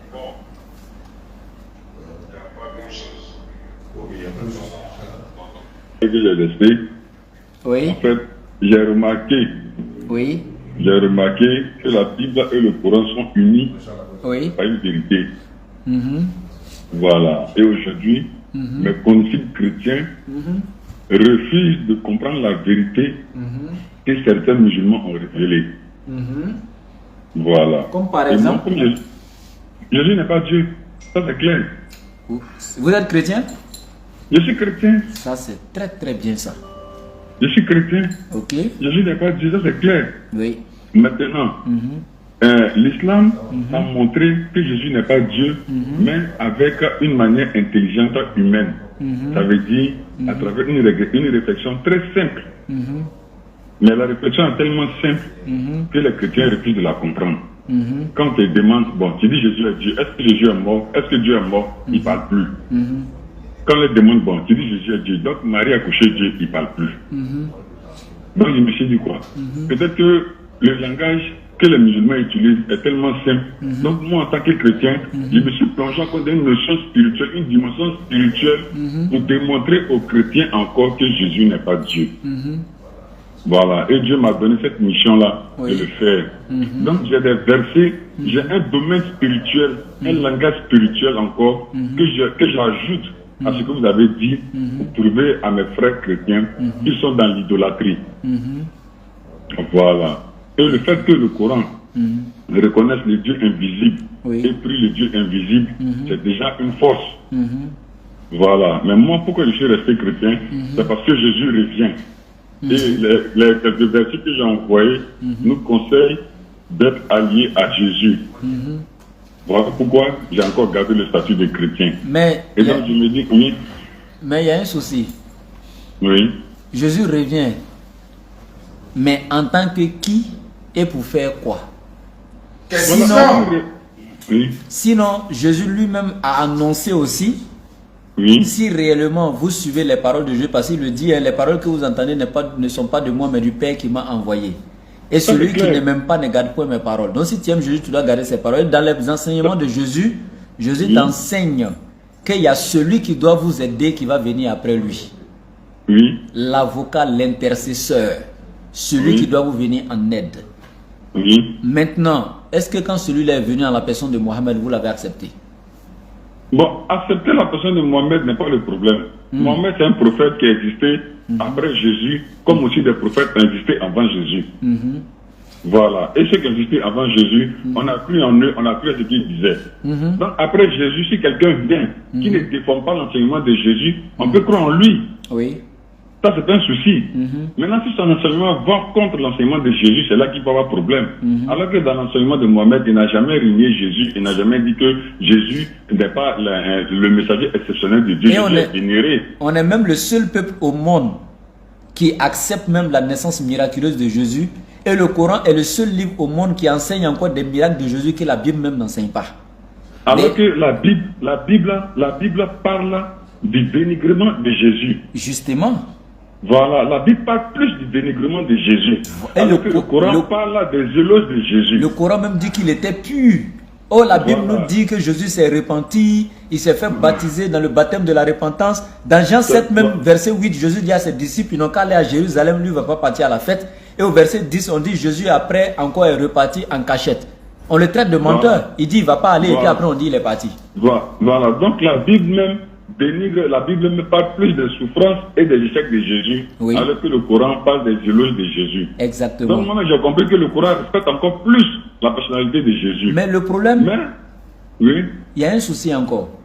Vous dites que Mohammed est comme les prophètes qui sont venus avant Jésus, tout ça, donc voilà. Mais est-ce que vous savez que il n'est pas simplement comme les prophètes qui sont venus après Jésus, avant Jésus, mais Jésus parlant de Mohammed dit, celui qui doit vous venir en aide lorsqu'il viendra, il n'a rien en moi.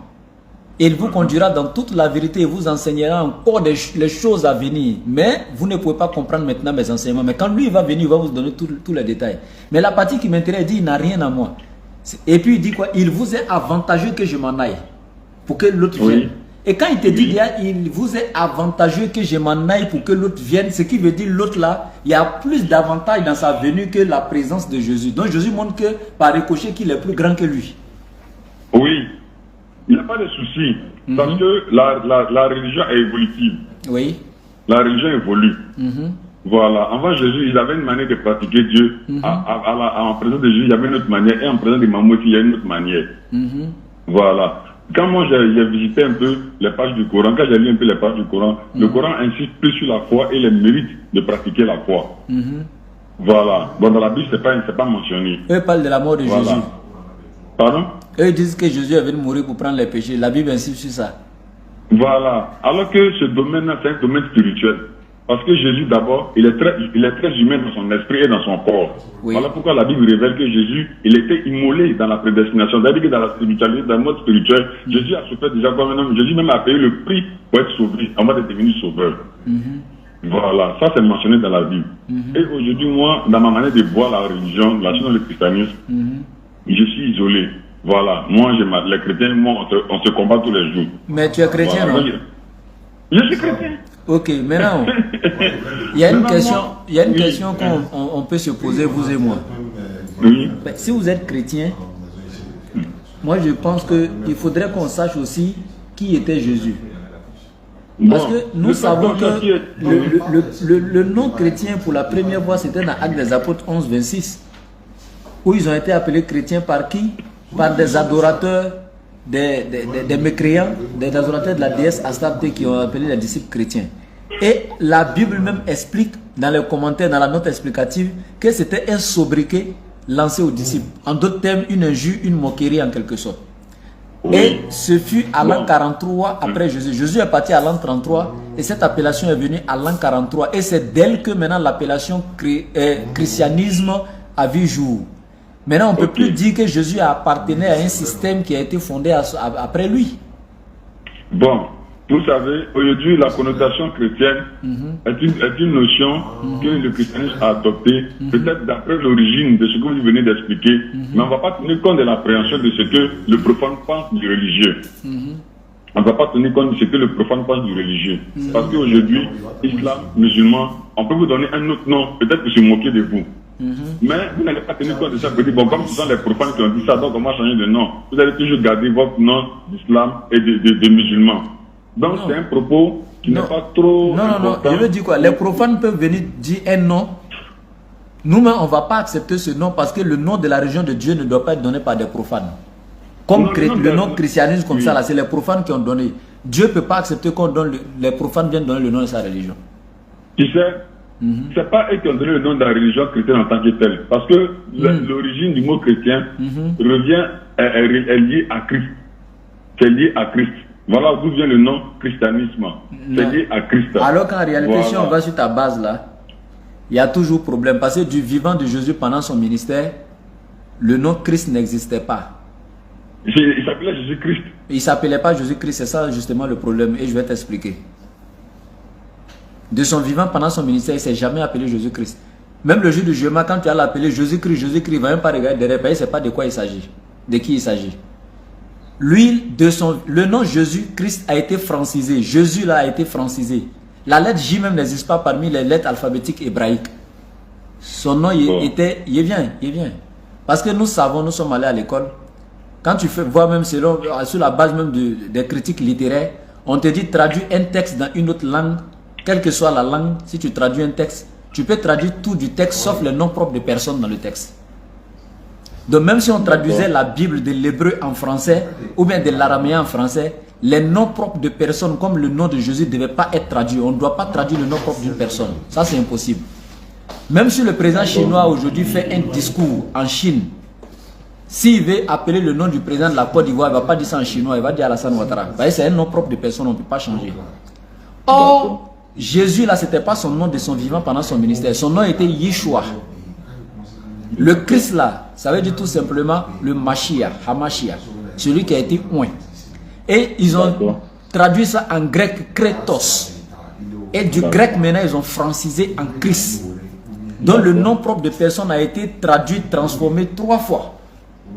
C'est comme moi comme ça là. Une fois que quelqu'un me demande mon nom, je suis Senfo, hein, et puis on me dit tu t'appelles comment? Mon nom Senfo par exemple que mes parents m'ont donné, c'est Kolocho Loma. Quand je dis je m'appelle quand je dis par exemple je m'appelle Kolocho Loma, tous ceux qui entendent ça savent automatiquement qu'il est Senfo. Mais le même nom Kolocho Loma, quand je dis et puis on me voit en Senfo directement, si quelqu'un vient me dire tu t'appelles comment, et puis je traduis mon nom et puis je lui dis en Djoula comme ça, je m'appelle Alama. Si je dis Alama, il me voit en Djoula. Alors que c'est le même nom, seulement j'ai traduit en Djoula. Maintenant, le même nom encore, je dis à quelqu'un, je m'appelle Dieudonné. Voilà. Il me voit en français, alors qu'en réalité, je suis Senfo. Donc quand on traduit le nom déjà là, ça change même l'identité de la personne. Donc c'est pourquoi le nom de Jésus ne devait pas être changé. C'est un nom propre de personne. Son nom doit rester comme tel. C'est pourquoi les gens, quand ils vont l'appeler Jésus là, il ne sait pas de quoi il parle. Le Jésus est venu par un moine français. C'est un français qui a donné le nom Jésus. Je ne sais pas dans les années 1950 ou quand là. Voilà, 1500, dans les années 1500 quoi là. Le document est resté à la maison là. Mais l'histoire de ce nom est dedans. Comment le nom Jésus est venu là. Donc c'est pas son nom en fait. Ça fait un. Donc si le nom christianisme est venu de Christ, c'est encore échoué parce que Christ n'est pas le nom de Jésus. D'accord. Voilà. D'accord. Donc c'est pour dire tout simplement, nous disons que Jésus était musulman parce que le musulman c'est celui qui est soumis à la volonté de Dieu. Alors que quand tu regardes Hébreux chapitre 5 à partir du verset 7, on dit Jésus pendant sa vie terrestre a adressé des prières et des supplications avec des larmes et des cris à Dieu qui pouvait le sauver de la mort et il a été exaucé à cause de sa soumission. Donc la Bible nous dit que Jésus était soumis. Or le musulman ça veut dire celui qui est soumis à Dieu. Ça fait un. Maintenant, deuxièmement, dans Jean 5:30, Jésus lui-même parle maintenant. Il dit, je ne peux rien faire de moi-même. Selon ce que j'entends, je jure, mon chemin est vrai. Car je ne suis pas venu pour faire ma volonté, mais la volonté de Dieu. Donc le musulman est celui qui est soumis à la volonté de Dieu. Ok. Bon, maintenant, comme vous prenez des références bibliques, oui. Si on part dans les références bibliques, Jésus maintenant, en partant, il a laissé des consignes. Oui. Dans Jean 14, 13, il a dit, tout ce que vous demanderez en mon nom, je le ferai. Voici encore la Bible qui continue pour finaliser l'histoire de Jésus. Jésus, d'abord, quand il est venu, il a fait savoir aux hommes qu'il vient de la part de Dieu. Et que lui-même, il négocie, il implore la grâce de Dieu dans sa vie. Mais à cause de ce que Dieu l'a souverainement élevé, en retournant vers Dieu, voici maintenant comment ceux qui viennent après lui doivent marcher pour que les prières soient agréées. Donc il dit, en mon nom, demandez Père, je le ferai. J'irai au Père et j'enverrai le Saint-Esprit de la part du Père en mon nom. Donc Jésus, d'abord, quand il est venu, il a eu ce comportement de musulman pour dire aux hommes qu'il n'est pas Dieu. Parce que avec tout ce qu'il les gens facilement ils l'ont confondu à Dieu. Donc d'abord, il leur a dit qu'il avait un comportement de musulman. Voilà, c'est normal. C'est ce qu'il dit là. C'est un processus. Voilà pourquoi il dit qu'envers Jésus, les gens priaient Dieu et ils priaient le vrai Dieu. Quand Jésus est arrivé aussi, ils ont prié Jésus, ils ont prié Dieu et ils ont prié aussi le vrai Dieu à travers Jésus. Et après Jésus encore, ils vont continuer de prier le vrai Dieu. Mais Jésus a laissé des consignes à suivre. Et c'est ces consignes-là que celui qui vient après lui doit observer. Voilà pourquoi Jésus, en tant que référence de la croyance, il revient. Moi, le problème, c'est qu'il revient. Voilà. Et le fait qu'il revienne là, ça fait réfléchir à quelque chose. Parce que si ce n'était pas lui qui était la référence... Même le prophète Mohammed a dit qu'il vient. Le prophète Mohammed a dit qu'il venait. Maintenant, le prophète Mohammed a enseigné que Jésus doit venir. Voilà. Et comme lui, il vient, d'abord Jésus a annoncé Mohammed, il dit il doit venir. Jésus ne peut pas annoncer quelqu'un qui est faux. Et Mohammed était un prophète qui vient enseigner et confirmer Jésus. Si Mohammed était un menteur, il n'allait pas confirmer Jésus. Oui, il a dit que Jésus revient. Donc, s'il a confirmé Jésus et qu'il dit que Jésus revient, alors Mohammed lui-même, nous a expliqué ce que Jésus va venir faire. Il dit Jésus vient briser la croix. Oui. Ça fait un. Que Jésus va faire quoi? Jésus va venir briser la croix. Mais oui, la croix, c'est pas pour Jésus. La croix, et je dis aux chrétiens que la croix, c'est pas la croix de Jésus. Moi, je dis aux chrétiens que la croix, c'est la peine de mort de la Rome antique. Jésus est passé sur la croix en tant qu'un criminel parce qu'il n'a pas été compris par les Juifs. Et Jésus, il est mort à la croix. Jésus n'a pas créé la croix. Voilà pourquoi quand il prêche, il dit aux chrétiens, enlevez la croix dans votre église. Ça, c'est de l'idolâtrie. En fait, quand on dit Jésus vient briser la croix, là, oui. En fait, c'est pas la croix même pour une briser la croix. Sinon, il va pas. Il y a combien de croix qui existent dans le monde? Si chaque petite croix qui a été sculptée, déposée. C'est l'esprit d'idolâtrie. Non, c'est pas ça même. Briser la croix, là, ça n'a rien à voir avec l'idolâtrie même. Mais c'est quoi? Voilà, la croix ne symbolise pas l'idolâtrie. Oui. La croix symbolise même le christianisme même dans son essence. Parce que le christianisme, non, celui qui a fondé le christianisme, c'est Paul. C'est Paul qui le dit, c'est lui qui est le fondateur du christianisme en l'an 47 après Jésus. Tout le monde est d'accord, tout chrétien, personne ne peut nier ça dans la Bible. Donc, Paul lui-même te dit, Paul lui-même te dit, dans le livre de 1 Corinthiens, il dit, si Christ n'est pas mort, notre foi est vaine. Ce qui veut dire le christianisme est faux. Donc lui, il a créé le christianisme en basant le christianisme sur la mort de Jésus.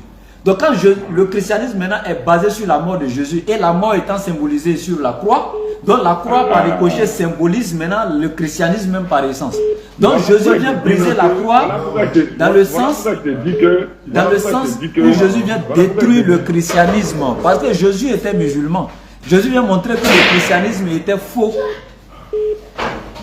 C'est un montage de toutes pièces de l'être humain. Dieu n'a jamais enseigné le christianisme. C'est ce que Jésus vient faire. Le problème, c'est qu'on se comprend. Mais c'est parce que vous n'écoutez pas la profondeur de ce qu'il dit. Oui. Quand Paul dit non que Jésus, pour la mort de Jésus, le christianisme n'existe pas. Ça veut dire que c'est la mort de Jésus qui nous donne le salut. Mais la mort de Jésus sur la croix est une mort physique. La mort de Jésus ne donne pas le salut. Hein? Non, la mort de Jésus. Jésus, quand il est venu, il était déjà crucifié dans la prédestination avant de venir mourir. Et la Bible dit que lorsque Jésus est mort, il est ressuscité.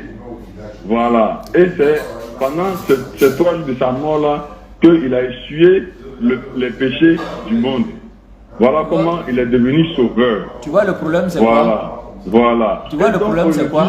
Quand on dit que la croix représente le christianisme, c'est ce qu'il dit toujours aux chrétiens. Ne prenez pas les pensées de quelqu'un pour faire une généralité, parce que c'est un homme. Aujourd'hui, quand tu lis la Bible, il y a des parties où on dit Jacob s'est battu avec Dieu, et la personne a vu Dieu, la personne a fait ceci, a fait cela. Je leur dis qu'une personne peut avoir une méconnaissance de Dieu, une personne peut être guide spirituel et puis ne pas comprendre les profondeurs de l'esprit. Une fois que Dieu transcende, une fois que Dieu visite un corps, c'est toujours dans une dimension réduite, c'est jamais dans la totalité. Voilà pourquoi nous les êtres humains, Dieu nous visite, mais ce n'est pas dans sa totalité de divinité qu'il nous visite. On ne pourra pas supporter. Il nous donne juste une petite dimension pour pouvoir parler de lui. Voilà comment Dieu se manifeste à travers l'homme. Aujourd'hui, quelqu'un peut dire je sers Dieu et puis il peut ne pas connaître Dieu. Même Jean, quand l'ange est venu lui montrer l'Apocalypse, Jean s'est abaissé devant l'ange et il a vu que c'était Jésus.